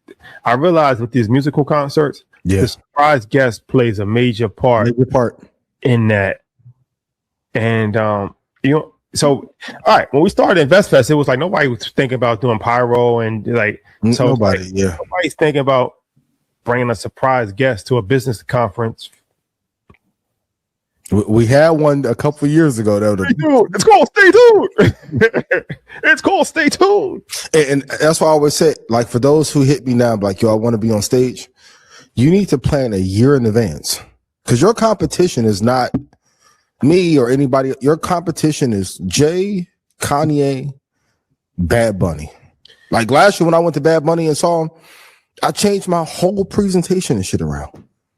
Had to not only, and I know some people may critique it, but when you're looking at ticket sale history, retention, and love of an idea, it's not just solely the information. It's the information plus how it's delivered, plus the theatrics, and are you able to keep attention? Just to see him rock on stage for 2 hours, I don't know what Jay, what, 58, 59? With that level of breath control, people are like, oh, he forgot some things. I was looking at the audio issue. You can see him being frustrated, and he's misstepping on certain parts because the audio going in and out. It's a bad feeling when you're talking and then it's echoing so loud you can't even pick up. but I think it was a master class in being the best in the world at what you do. 100%. And for some people, they don't understand. Like even what one show can change the trajectory of everything. For sure. And it's like, even, talking about you, right? Like people will be like, well, why you spend so much time on your presentation? But it's like, you're in front of 17,000, 19,000 people. Mm-hmm. That one 50-minute clip can change everything. Like, you know what I mean? Like there's people, you don't even understand. People don't even understand how many opportunities that will come from it. It's you can't even really measure it on a certain level. And it's like the lore, the folklore that comes from it, and the clips and the social media, and it's a domino effect. It's tumbling. It's like one good performance can change your life. It's worth 1,000 hours of content. Mm-hmm. Yep. And also too, this is the other part that I know y'all taught me talking about even in my love rant on Monday. A part of my express frustration on Monday is you don't see the prep of the 3 to 4 hours that it takes every day to do the show on Monday. And then y'all be like, oh, even drum hit, people hit me. I'm like, okay, it's supposed to. I'll call the price. But for those who want to be on the stage next year, you have to prepare in advance for months. Like for those of you who chat GPT your answers on stage, the audience can tell, they can tell, I can tell. That's not it. A bunch of y'all running around all summer, and then August 7th and 8th gonna be here before you know it, and you're gonna look like a deer in headlights. You have to rehearse if you want to be great. And I hate that in this era, in the gambling era that has been presented in the market, SpaceX hit 135 today. A lot of you are gambling away your future when you should just take 3 months to prepare. And even in that, Marshall hadn't performed in a long time. Didn't miss a beat when he came out. Hov didn't miss a beat when he came out. Even Pharrell, Jeezy didn't miss a beat. You have to rehearse every day if you want to be great. I tell my son, hey, for every hour of fun you have, if you're not putting an hour in, same on AAU, I'm taking you off the team. I don't want to hear about no VC and no 2K. I'm like, the players that you play with are DMing me for information. Don't let him be a kid. He'd be a kid his whole life if he do what he's supposed to do. This is fun, but a lot of you want the accolade and the acclaim and the notoriety and don't want to do the work that comes with it. It don't work that way. And shout out to Kayla Wilson. Boy, you was a bucket yesterday. Ooh, preparation. Put your time in. A lot of y'all want to be famous for the sake of being famous and don't want to be famous for doing the work. So stay tuned to the interview they got coming out with. I ain't going to tell you who, but who? Just them gems he drew. Do the work. All the greats that y'all love. Kyrie, Kobe, everybody say the Mamba mentality shit and then you bullshit in off season. Come back like Sean. I don't want to smoke Elkhart all day. You can't. You have to prepare. Oh, and I can't get you on stage. Sorry. Especially you messaged me 2 days ago. Yo, what can I do to be on the main stage? Do something impactful, my boy. That's the best thing you could possibly tell somebody. People will say the time, yo, how can I get on stage? Be relevant in the world. Do be something impactful. Change the trajectory of culture. Yep. They're like, oh, that's a high standard. Well, it's a high bar. Y'all made it this way. Yep. Yes. Hey, that's the other part. Y'all made it. Y'all just interviewing anybody. Okay, well, top of the mountain, change the world in. Basically. Vendor booths. There's 7 vendor booths left. 7 vendor booths left. 10 by 10. 7 left. First come, first serve. They still under the pre-sale price for the vendor booths. Vendor booths, 7 left. Yeah. If you need promo at your vendor booth, I'll take 50 grand off you and come there for 2 hours. Meet and greet. Send it over. Meet and greet right at the booth. Booth 812. Come on. 50 a pop. Send it to me. The Chris Brown play. For sure. The meet and greet. Come on. What else? Okay, where do we go from here? Oh my Lord. Should you call your friend a hoe if they don't invest money? I've called some of mine worse. I think Ebro went a little bit too far. But the part I do agree with is, and I like Rosenberg, so I'm not speaking on him, even though this and Shot the Laura, y'all have always been great to me. But you can't talk about certain investing things if you're not invested. Like, even when I get pushed back about stuff, I'm like, I know you have no capital in the market if you want to take all that risk. You're not willing to risk a certain trade or investing in a certain company if you have 200 grand, 500 grand, 700 grand in one position. So was it harsh delivery? But I'm gonna be real, same as Monday.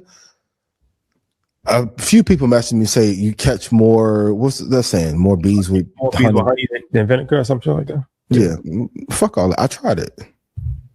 Y'all go and support every other piece of bullshit and every person that remixes what I say. And then when it goes awry, you want me to come fix it. I ain't the fixer. No. So sometimes you need a harsh delivery. And for the administration that we have, I'm even seeing people in the comments saying, well, president should have been taking 3,000 trades a year like Trump has. What? No. Sometimes, even in parenting, your delivery has to be harsh because the times is so valuable that you can't get those moments back. So, no, I don't think you should call your friend a hoe. But if your friend keep talking to you about investing and you haven't invested in 4 or 5 years, or for some of my friends who would, let's say, lie and like, well, I need a loan. I'm like, what happened to what you was investing? I'll give you a loan on the capital. I'll do the show. I'll play with you. Go ahead. Oh man, you know, I ain't put my money. You was in Turks. You went to the Hov concert. You was in Cannes. What? Y'all got money for the trips? Put some money away. So, what about you? I was talking to Alex. This was before Alex Good Energy. This was like 2 months ago, and he was just saying like, he was like, yo, I can't even. He's like, if I can't even trust a man that's not investing in the market right now. Facts.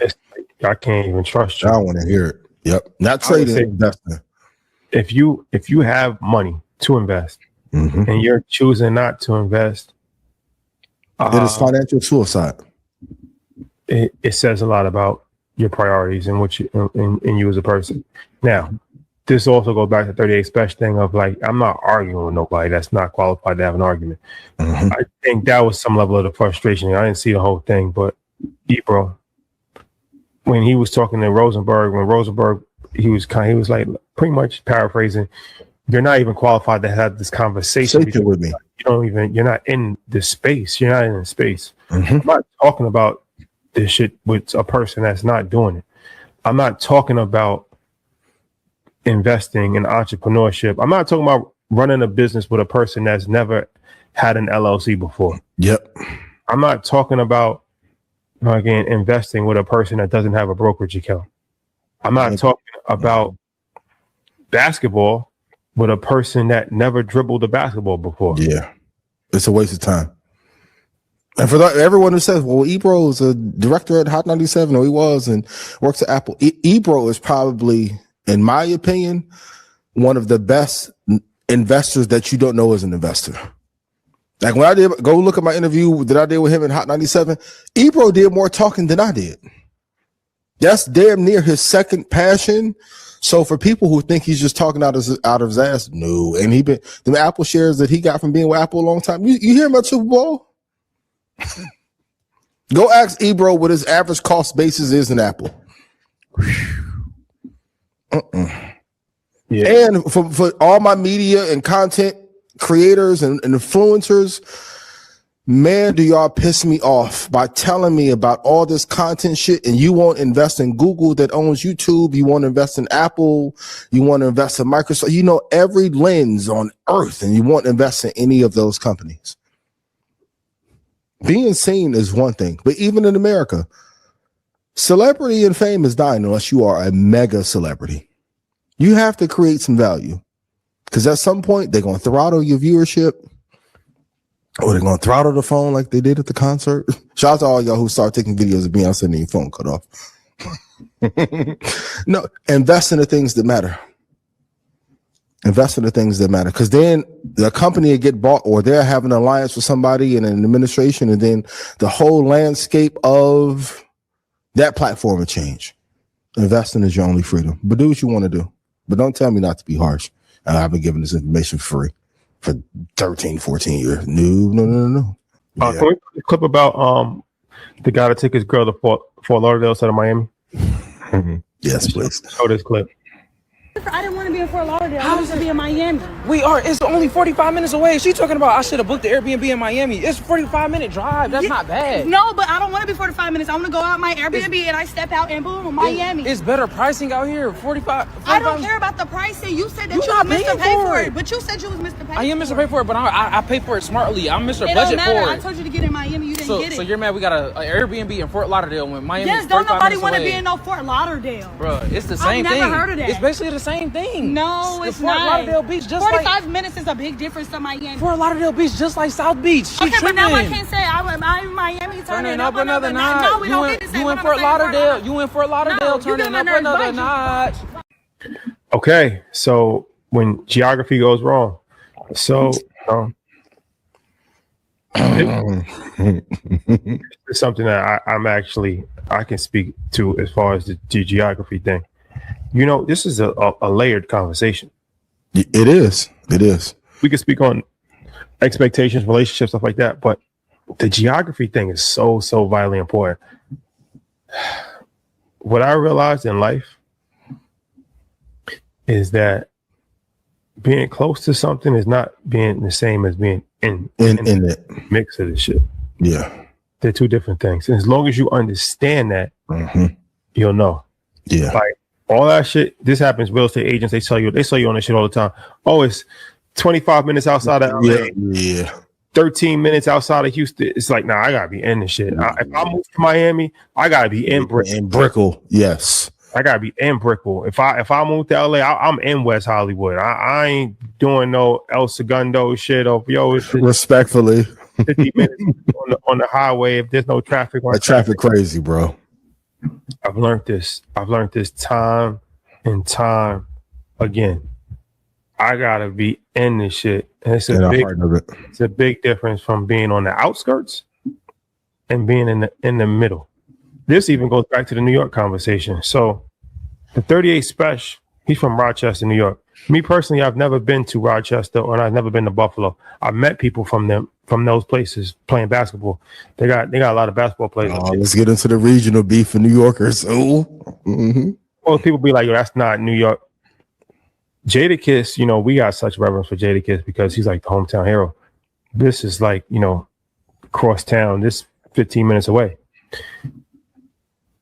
People say that we're not from New York. Some people, you know what I mean? Like, because it's like Yonkers is borders. It's on the border. Yeah. Literally, it's on the border of the Bronx. It would be comparable to Compton and LA. Yeah. Compton borders Watts. But Compton is not part of LA. Yeah. Compton is its own city. But when you say LA, it's all, you know what I'm saying? Like you blended in. It's all blended in. So it's the same thing. But diehard purist and people from Brooklyn, they'll say where we from is upstate. To them, it's upstate. Yeah. Anything past the Bronx is upstate. We in New York in 30 minutes, 25 minutes. We in Dykeman in 15 minutes. But anything not in the boroughs, past the Bronx is upstate, which is kind of an absurd thing to say when there's really upstate. Like I said, there's places that I've never been to in my whole entire life. And I'm in New York City in 18 minutes. But I do have to say, it's even all right. I have a very close proximity to New York City, extremely close. It's not the same as actually living in Manhattan. Yeah.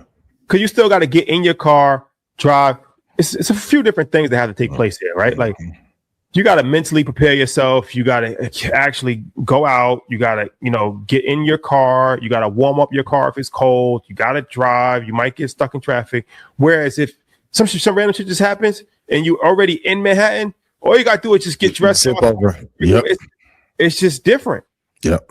I'm speaking from firsthand experience. So I say all that to say, you saying she right? I'm not mad at her. I'm not mad at her. Don't tell me we're going to Miami and we're going to Fort Lauderdale. They're completely different cities. They're 45 minutes away. It's not the vibe. If I want to go to South Beach, now I got to take an Uber for $80. No, you. This is not the same. Fort Lauderdale and Miami are not the same. Don't tell me we're going to Miami and you book an Airbnb in Fort Lauderdale. It's misleading. It's inconvenient, and it fucks up my whole vibe. I'm 100% with her on this one. What? You? What? Where your bestie at? I'm gonna get where your bestie at? Okay, because one of them in that girl group that you like to go to Toka with, you know what I mean, go to Gecko with, she gonna be happy coming right. And also, fellas, you heard even all to explain. I'm on a budget and it's finance friendly. Once it gets to the, I'm not appreciating the part. Okay, if you want to take that route, I'm gonna take the route of where your bestie at. You should be happy to go to Toledo if I want to go. Oh, so they just what does that even mean? So they don't have any say so in the situation? Yeah. If you're telling somebody, just tell them that you're going to Fort Lauderdale. Well, if you I'm gonna say we're going to Gary, Toledo, we go to Columbus, motherfucker, Boise. This situation. If the guy tells the girl we're going to, hey babe, I booked a trip to Miami. In your head, you're thinking South Beach. You're thinking Gecko. You're thinking they flew into Miami Airport and drove to Fort Lauderdale. Yeah. Okay. Well, maybe the Greater Miami region. We didn't say we was going to Greater Miami area. Listen, if you're going to LA, you want to stay in Long Beach? If we well, you know I'm staying there, but it's a big difference. So no, but if you're going as a guest, fellas, I'm telling you, if a person act like that, they don't fuck with you no way. Let it go. That's not true. That is very true, bro. It's not true. It's disappointing. You could be disappointed and still fuck with a person. Like, y'all fuck with you. But you can be disappointed that I can go fuck your friend.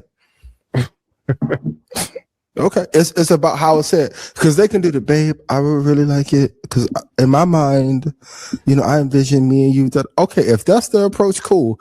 But we arguing in the street about something. Okay. I hate you. I do. And you gonna hate me too. Because I'm gonna say this is my favorite. I'm gonna send it to you about 2 weeks. Girl, I see why you love him about that. No, ain't no disrespect. No what? But fellas, don't lie. So maybe you didn't know. Sometimes y'all get to booking shit and you'll be looking. You gotta zoom in on the map to see how close you are to shit too.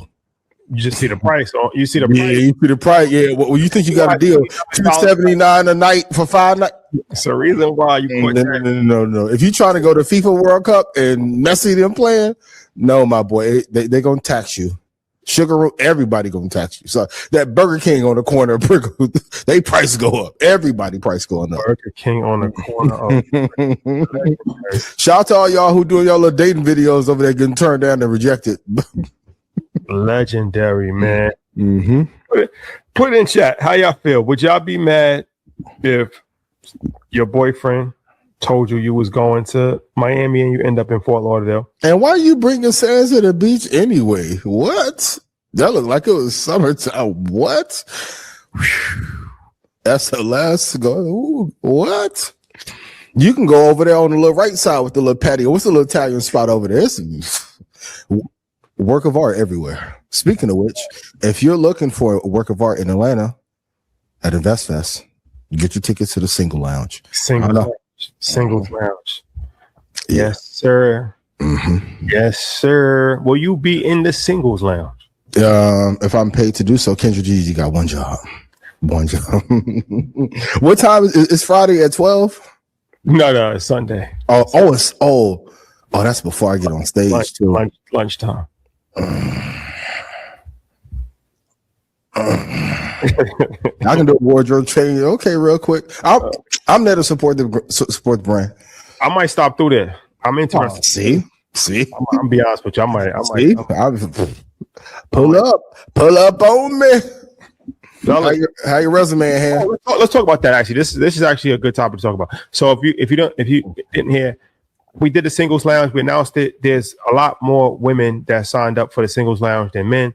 So we closed the RSVP for women, and we opened up a few more spots for men.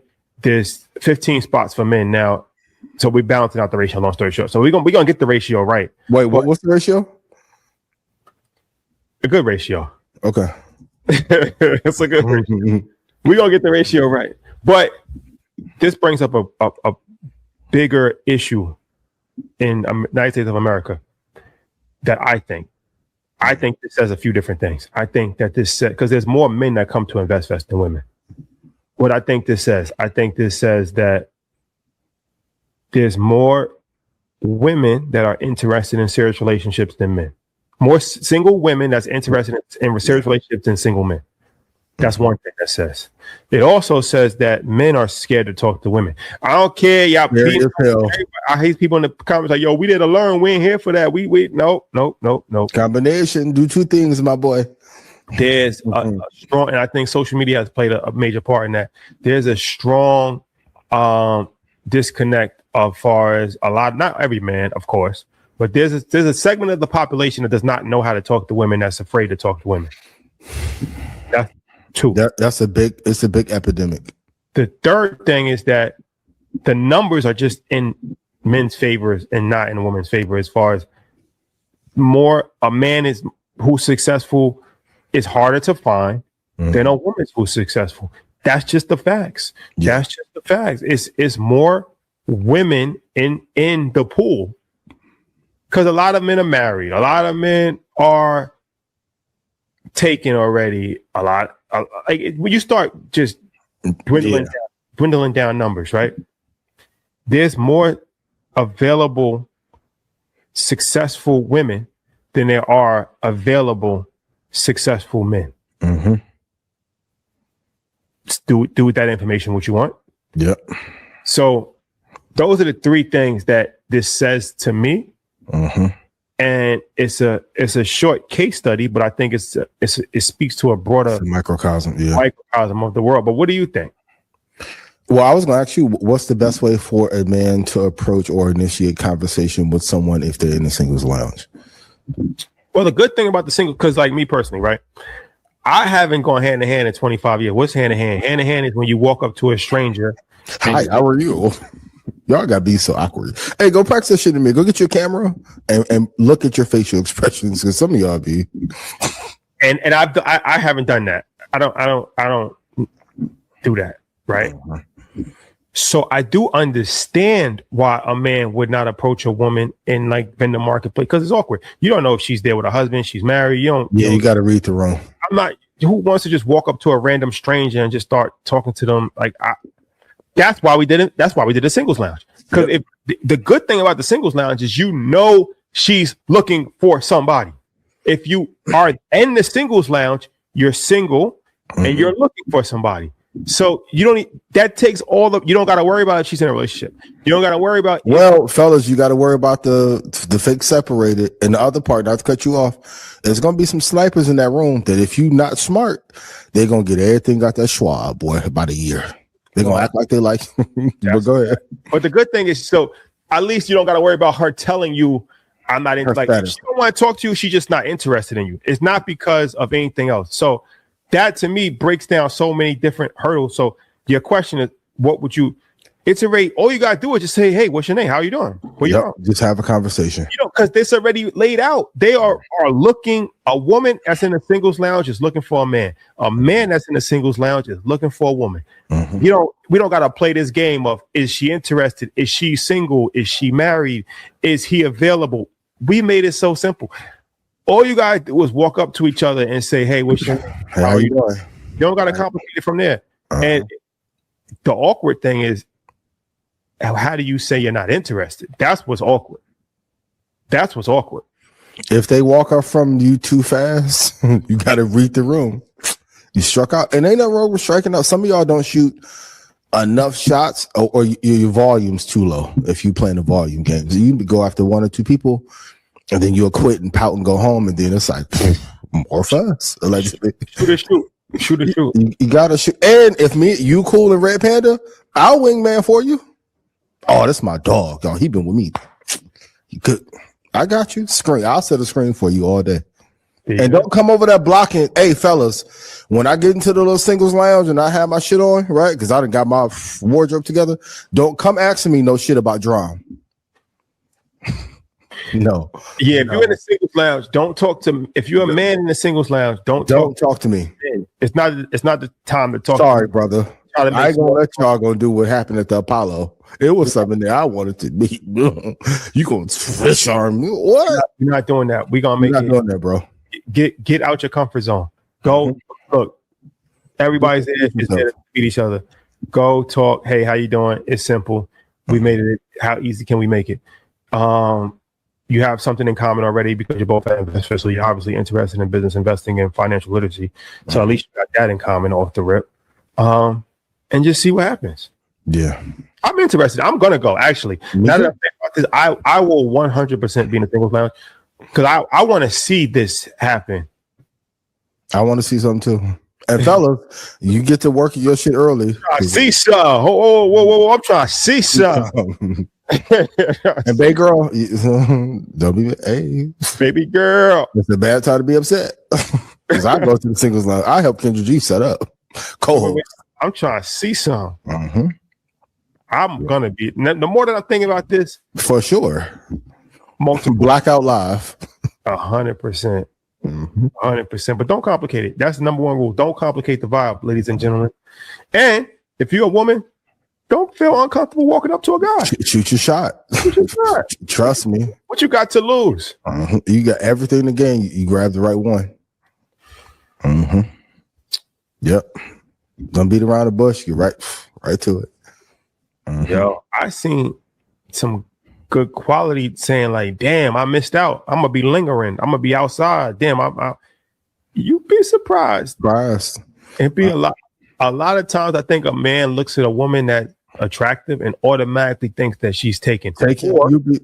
Or automatically thinks that she's out his league, or she's stuck up, or he can't approach her. You would be surprised. It's the exact opposite. They single, they're actively looking for somebody. They don't look at themselves as like out of nobody's league. They're not stuck up. They cool.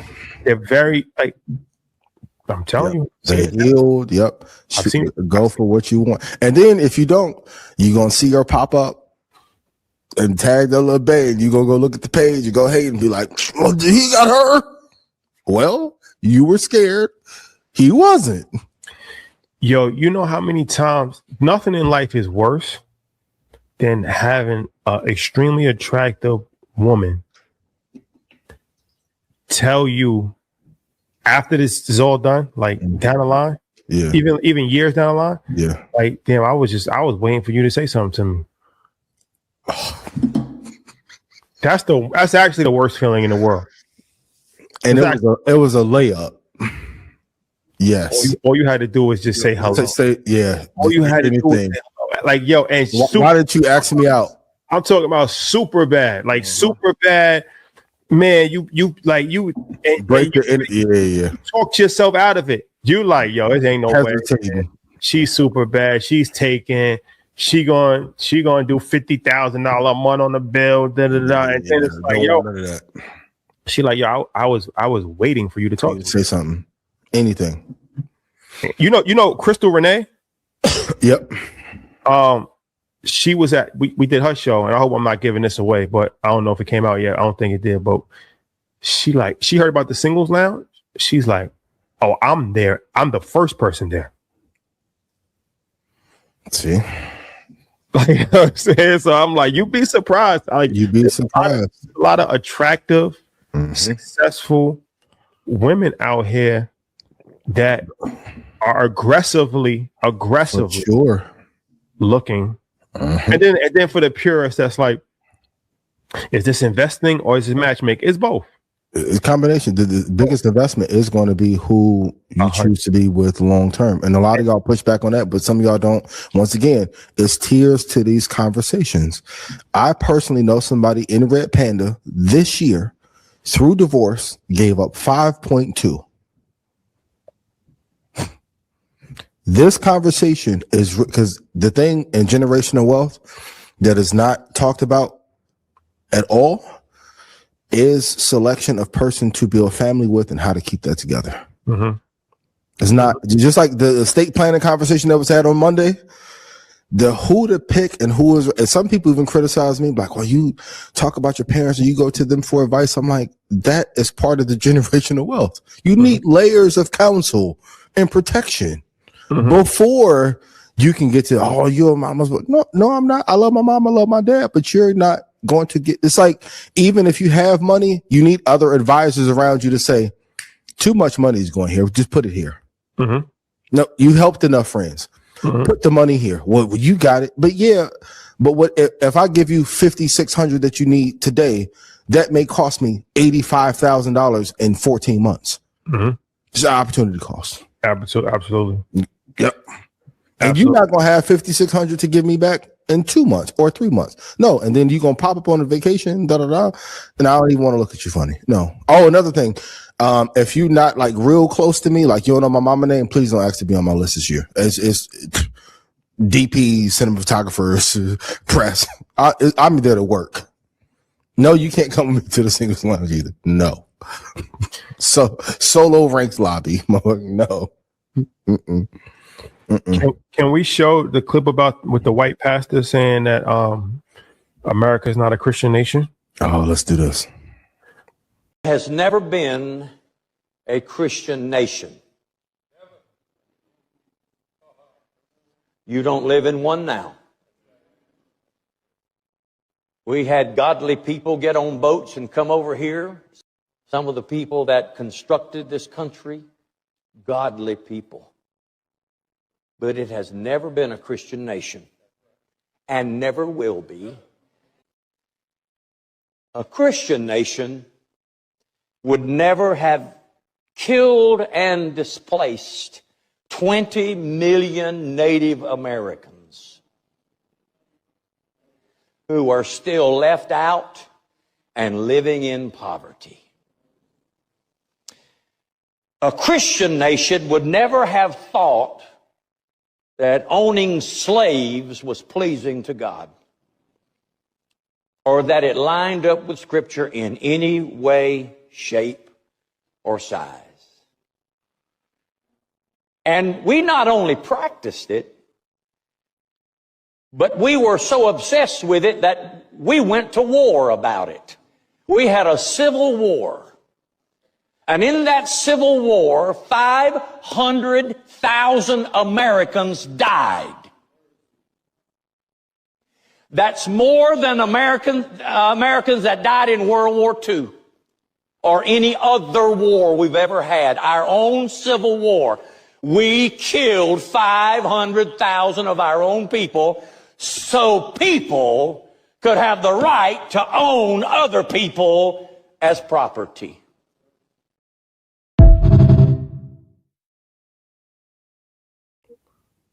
Okay, man, I thought that was so insightful. Like, I see a lot of comments. Finally, a white person acknowledged it, and especially a white pastor. I think that was something I personally have never seen before. No, really acknowledging the contradictions that so many of these quote unquote purists are making. When it's like, yo, you want to hold on to principles that you yourself have never followed, never championed. Like never. Like this country was built on a genocide of Native people. It was built on the backs of enslaved people. It was built on taking advantage of marginalized people. Man, you gave people blankets and put smallpox on them. Like you injected people with syphilis just to see what could. This is unbelievably cruel and inhumane measures. And then you want to say that these are Christian values that you're upholding? Yeah, they're not. And I keep saying, if a good portion of tech that controls our lives and politicians are Satanists, when do we go from converting over? Because it's way more Satanists that run a nation than there is Christians, for sure. And it's also just from, okay, that's one thing from a moral standpoint, but also from a historical, informational standpoint, as well as important people to be informed. This country was never built on as a religious country. it's in the founding document that there should be a separation between church and state. There are some countries that in their creed they're built on religion. Yeah, America was not. So it's like the rewriting of history that's important for people it's to understand. interesting.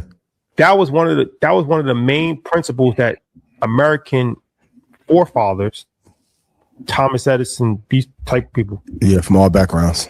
Jefferson, Thomas Jefferson, these type of people put into place was that freedom of religion, separation of church and state. It was never designed to say this isn't this is just an actual fact. Yeah.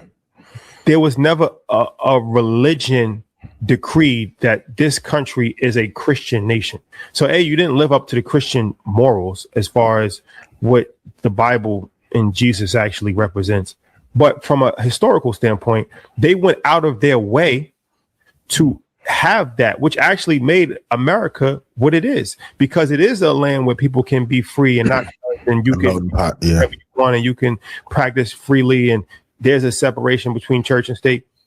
That was part of the core fabric of America. So now in 2026, when you change that, and you just say, well, okay, well, we're changing that because this country was founded as a Christian country. It's not even historically true. Yeah, most people don't even know the history, because most of the people that were pushed out to found, quote unquote, this country were the outlaws of another country who still owns majority right of our legal systems, if we want to have a conversation one day. So I hear you. But even on Sundays, that's still a very divided place. That's what I'm saying. That's why that pastor was it was important for him to say that. Because it's like religion was used as a device tool. It wasn't used. It wasn't used as a tool to, let's say, okay, we're gonna all come together and bring. How when you bomb in churches in Birmingham, Alabama, and you bomb it, and the KKK signal is a burning cross that they put in front of black people's homes when they was lynching them and burning their house down. They had a burning cross. Yeah. So you didn't say, okay, well, we black, we white, but you're all under the same umbrella of Christianity, and that's our uniting force. That was never the case. That was never actually the case. The reason why, if you really want to be technical, the reason why there's even the Baptist and the Pentecostal is because the division of the division of race. And they say, okay, like we're gonna separate it through sect, and this is what y'all do, but this isn't. Y'all stay here, we stay here. We're gonna be different. It was never a thing of we have one church. Every single person comes into that. Yeah.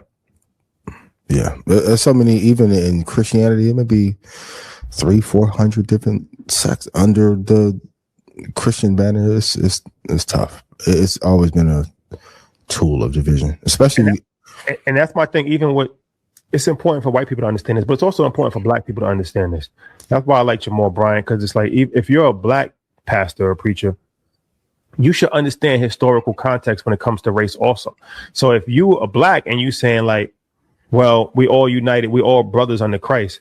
No, that's not historically true, because it was used as a tool to divide. So you have a responsibility to your congregation to not keep the division going. Nothing wrong with uniting people, but don't tell a fairy tale. As a black person, don't tell your congregation a fairy tale of like, oh no, we all brothers in Christ. They was lynching our ancestors. Yeah, for real.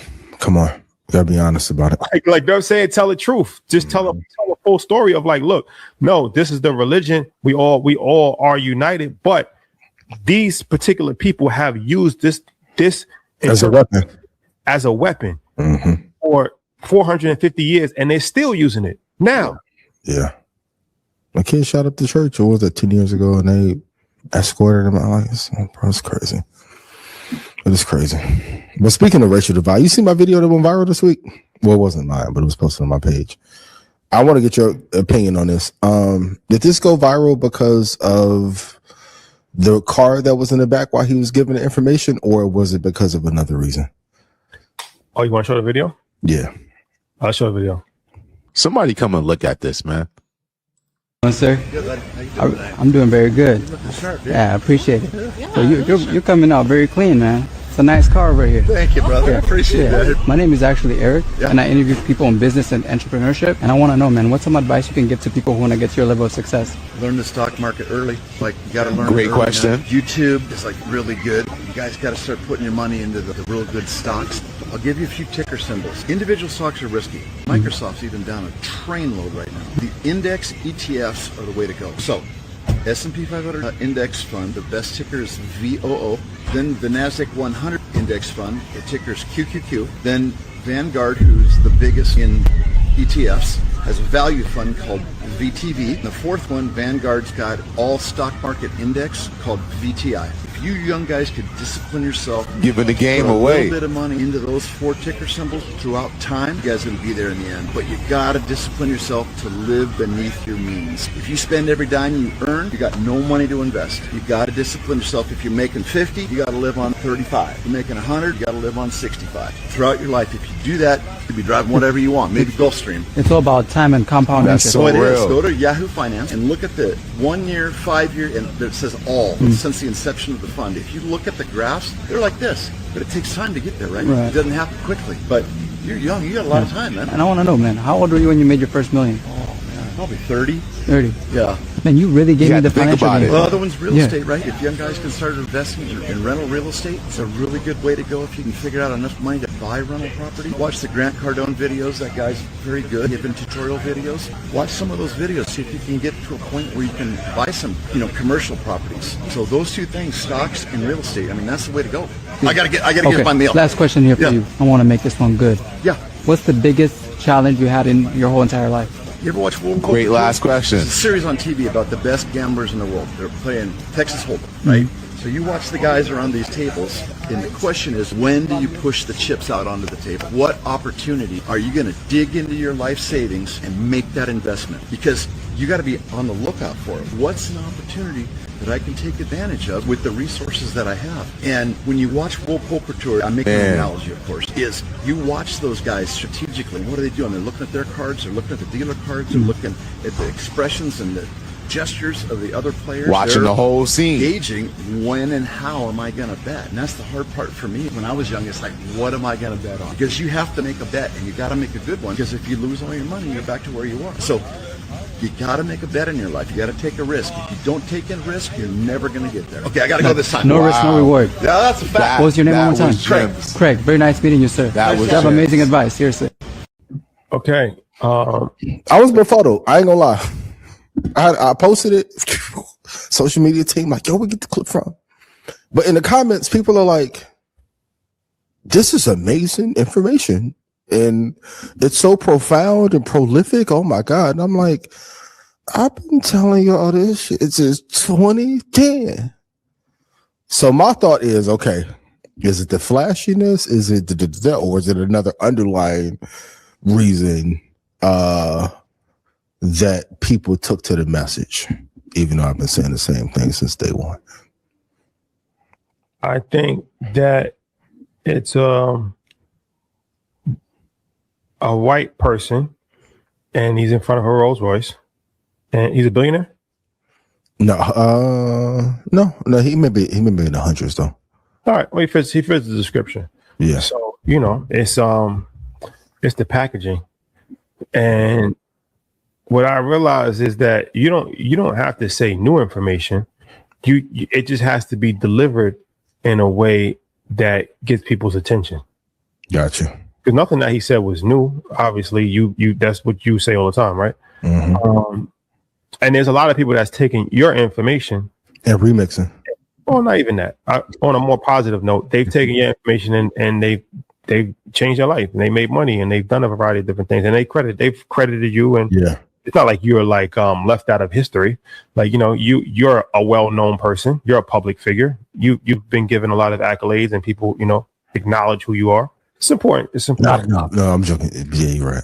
But I say that to say, of course, when it comes from another person, sometimes it's like the psychology of it is that you could hear it from a person time and time again, But then when it's another person saying it, it's just going to resonate different with you.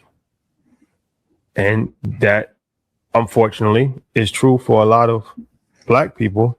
Yeah. They need validation from a white person. I mean, just I don't know how it's clear. I can say what it is. Yep. They need to have and that goes for entertainers, athletes, rappers, whatever. It's like, you can say, like I always say all the time, what celebrities do for Michael Rubin, they would not do for a billionaire that was Black. They wouldn't do it for Jay. No, Jay-Z, they wouldn't even do it for Jay-Z. Be real. They wouldn't do it for Jay-Z at all.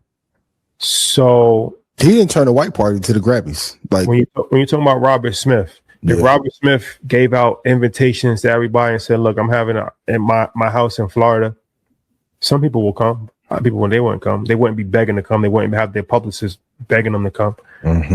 Robert Smith, he worked as much as Mike Rubin, probably, maybe more. Who knows? Or, yeah. If Mike Rubin did it, it's such an honor to do it that not only would you accept it, like I said, you have your publicist call and say, "Can my other client come?" And it just make a whole spectacle and embarrass yourself. You'll embarrass yourself for a white billionaire and walk right past the Black billionaire. So it's not even a money thing. It's not even a money thing. Because like you said, they wouldn't even do it for Jay-Z.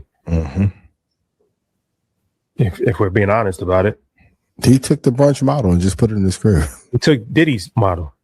White party, yeah. Diddy, that's Diddy. Diddy in the Diddy did his white Hamptons in the Hamptons. 90s, yeah. 100%. That was Diddy. Diddy had a white, if you guys aren't familiar, he made the white party popular. Diddy had the white party in the Hamptons every single year. That was, I mean, it is what it is. That's what he did. That's what he started that. Yep.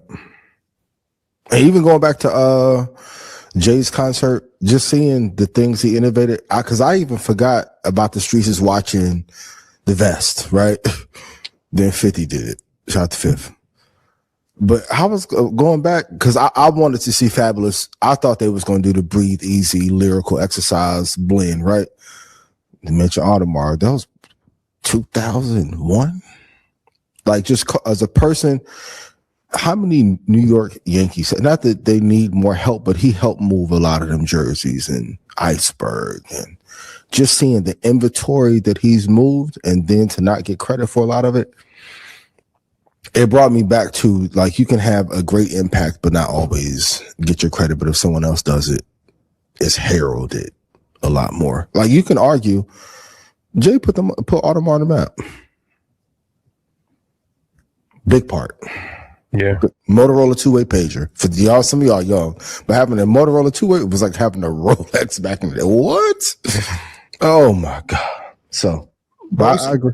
We see this happen all the time. Like, like you said, you put that post up, it gets 500,000 views. You say the same thing on Market Mondays every single week. It doesn't have 500,000 views. We do Invest Fest. We get 20,000 people. Forbes comes and they do Forbes Black, and they get 2,000 people and they get the red carpet.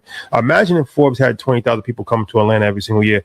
Do you understand? If Gary V had made Invest Fest, the magnitude. And I love Gary, but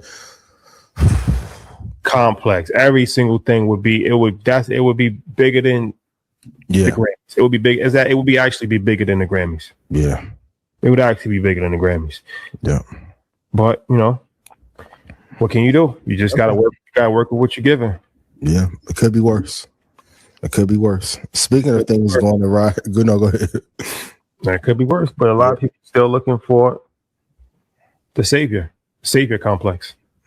Speaking of which, I don't know if you know, I want to include a new financial segment of illegal things you can't pay for.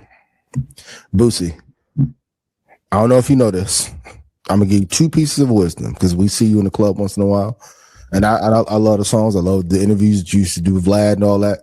You can't pay for a party. Or at least publicly admit that you probably can't pay for a party. That's another okay. And publicly admit that you're paying. Admit that you're paying, and then also too the number. Like, so you got a base model, then you got the premium tier for things, right? The base tier for that ain't 600,000. Yeah, just letting you know. If you're not coming in with like 5 million. I made 5 million. I'm acting like common sense. Allegedly, if you're not starting at the 5, that shit not making it to 45, 47, or barren. I'm just letting you know. So, but that's also a form of talent. So, certain things the coach you got to move. Like you can't selectively be about street principles. It's dry snitching. What? I would say this to Boosie. I don't think it's you can't sue for something that's illegal. So it's like if somebody robs you of drugs, you can't sue that. Yeah, they did rob you, but you can't sue somebody. Say, look, they robbed me for a brick of cocaine. That's nowhere can you go that way. So if you, like you said, if you're paying for a presidential pardon, that's already illegal activity that you yourself could potentially be brought up on charges on. So you should probably be even talking about that. But that's already, if that did happen, that's illegal activity. So if somebody's saying, so you can't sue somebody for something that's already illegal. That's black market anywhere. And like you said, I mean, you probably should have did a little bit more due diligence and just paying $600,000 for just a random person. Like you gotta be talking to somebody that's actually in the White House, not just a random person on the street and just giving you any information. But acting like they're close to. Yep. But that's another scam y'all gotta look out for. I told you they got 1,000 ways to take money from you. That I can get you to this person for this fee, but they're not really friends. You gotta be careful. Yeah, take advantage, see him coming, but. Unfortunately, the people's ignorant. They're going fall into the loop. You just figure you just pay $600,000 and you was going to get a Trump part. Like it just doesn't even make any sense. Number too low, my guy. It just doesn't even make any sense at all. You're going to call Don Jr. Go to mail, and you got to do the package that come with it. You got to do the social media posts. You got to talk about how great he is. There's some other things that I keep telling y'all about the press package. Oh no, my boy, I need to send you a story. I need to send you a post. And the next 2 interviews, I got to 4 maybe. That's what I always say. Some of y'all sold and didn't even get paid. And then some people selling they sold and doing shit for an invisible bag that's never coming. Yep. An invisible bag. There's a lot of people that got paid with invisible bags. The promise of what's to come. So when you see a lot of this weird shit, it's because of this is an invisible bag that's never coming. Never. Yep. You can be in alignment all you want to and think that they're using your notoriety against you. Boy gave $600,000 for nothing. And they're not gonna get it back. Get the fuck out of here. What you gonna do? You gonna sue lawyers? and because they're gonna play it like, well, we said we would take it to them. You can get a line on somebody close to him, an email. They took it to him and they can say, hey, rejected it. It's a bunch of ways. The corporate scamming, like, that's the real. Even the CEO of StubHub got a hedge fund that scalps millions of dollars of tickets on StubHub. It's tiers to this. That's why I keep telling you, just take your money, put it into the market. You're trying to get away with things. It's tough, bro. They have roadblocks set up for you every step of the way. And he said he didn't even go to jail. What is he looking for a pardon for? For the having possession of a firearm as a felon. So he's trying to preemptively get in front of it. So he's on trial for that now, or he's about to go to trial? I don't speak up, but yeah, he got some legal matters he got to take care of. If that is the case, this makes it even worse. This makes his legal situation even worse. Let's talk about it publicly.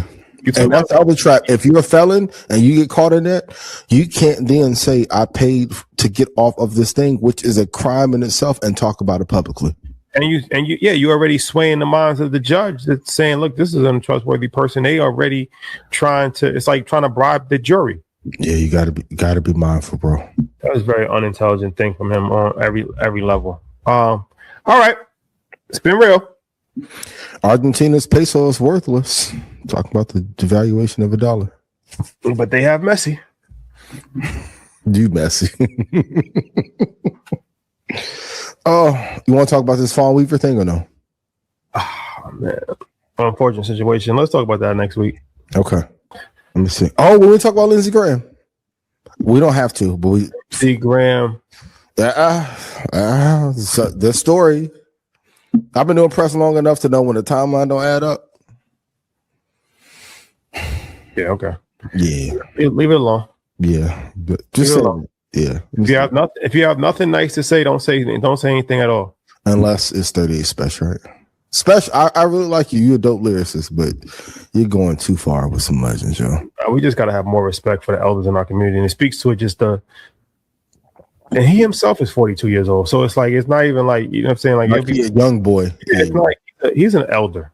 Yeah, but we just, I don't know what hip hop, I don't know what it is, but we just have a vehement disrespect for the age shit. It's just very like that's the number one go-to. Oh, you old niggas, you old. It's like, okay, was calling a 51-year-old old, okay, whatever. But when did it become just bad?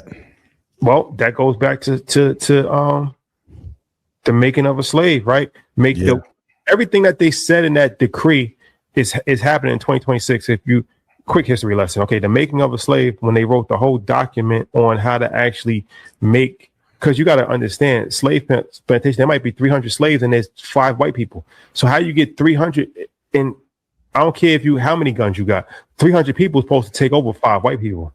But if you cause infighting, well, that's go to making a slave. Mm-hmm. So you cause division between men and women, cause divisions between old and young. You break up families. You cause divisions between the son and the father. You have no strong male. You embarrass the male publicly to have the other males fair. You take advantage of the woman. All of these things really happen. This is no. This isn't no like shit that I'm just making up. This actually really happened on the slave plantation. And all of those things, the effects you still see in 2026. Yeah, that's still present. Even because I know there's a crowd that says the Willie Lynch letter was never real. Even if that particular scenario was not real, the principles are playing out. They've always played out. And there's been multiple. The Willie Lynch, that was just a letter. That was what it was, because they had in the Caribbean, like they have documents. There is a bylaw of how to create a slave. That's not debated. There's a bylaw on how to create a subordinate slave, which would make sense, like I said, because you're not just doing any successful business, and slavery was a successful business for a long period of time. Any successful business has set rules in place, bylaws, in the operating agreement, and how you actually go about doing these things. And that's why, going back to the religion, they cut certain parts out the Bible. They taught them the parts of the Bible that said, obey your master. That wasn't just done, but just on the fluke. They knew that psychologically they had to train people to be slaves. It's mental warfare. It all plays a part. Yeah, that's where that term masterminds come from, because they would come from different regions and share what was working in their region. Well, that's why I hate when y'all use that term. Got to look up the history of words. But do what you want. Y'all listen to this shit in Balenciaga right now. Man, that was so long ago. It doesn't even matter. All right. It's been real. You going to the London show or no? Man, I need a reason to get back to London. Yeah, hit my phone, boy. Let's talk about it. I ain't been to London in so long. Tape action. Ooh. I ain't been to London in so long. We can make Hey, London, Betty. Euro step for real quick. You know, but London's always been good to us. Shout out to Hackney. Yeah, Brixton. the ends out there for real. Oh, London, a great time, yo. Good, yo. Tape London. What a time. Tape, one of the few clubs I'll go to 3-4 days in a row. Tape London every day. I'll be there early. Ooh, Tape London. Back section. Never back section. If you know, you know. Or the side. Legendary. Wayfair. What's in Wayfair? Tape London. Yep. If you know, you know. Yeah, you're gonna scan your face and pull up your first driver license picture. Like, where get this check from? Put your hat to the back. Yeah, for real. Okay, ladies and gentlemen, it's been real. We'll see you tomorrow. We got Ja Rule at 12 o'clock Eastern Standard Time. Why wasn't Ja on the stage? I don't know. I think he might have been in Vegas with Mary J. Blige. I did see him. Got you. Okay. On Mary J. Blige's show. So he might have been in Vegas with her. I don't know. Holla that and can I get a hoop? Well, salute to Ja. Shout to Ja. That's the brother. Get your tickets to Invest Fest. Yep. See y'all Sunday. Singles Lounge 12. I'll be on stage at 5. Made you money. Please put yes in chat. If you want to know how to get rich from the market, go to ianinvest.com. Stock Club call before Sunday of this month at 4 p.m. And then Stock Club prices will be out this week. Shout out to everybody who waited for the drum load the boat price. Nice. Absolutely. Absolutely. Yes, sir. Stay tuned. Oh, Troy got his options class next Thursday. And what Market Mondays, we got some surprises for you guys. Might end up on some platforms in the near future. You never know. Yeah. We got to make up for the 45-minute show. That's a joke, y'all. 90s. Ride me in the early 90s. We got some fun. We got some fun coming. Yeah, I can't wait. All right, y'all. It's been real. Peace.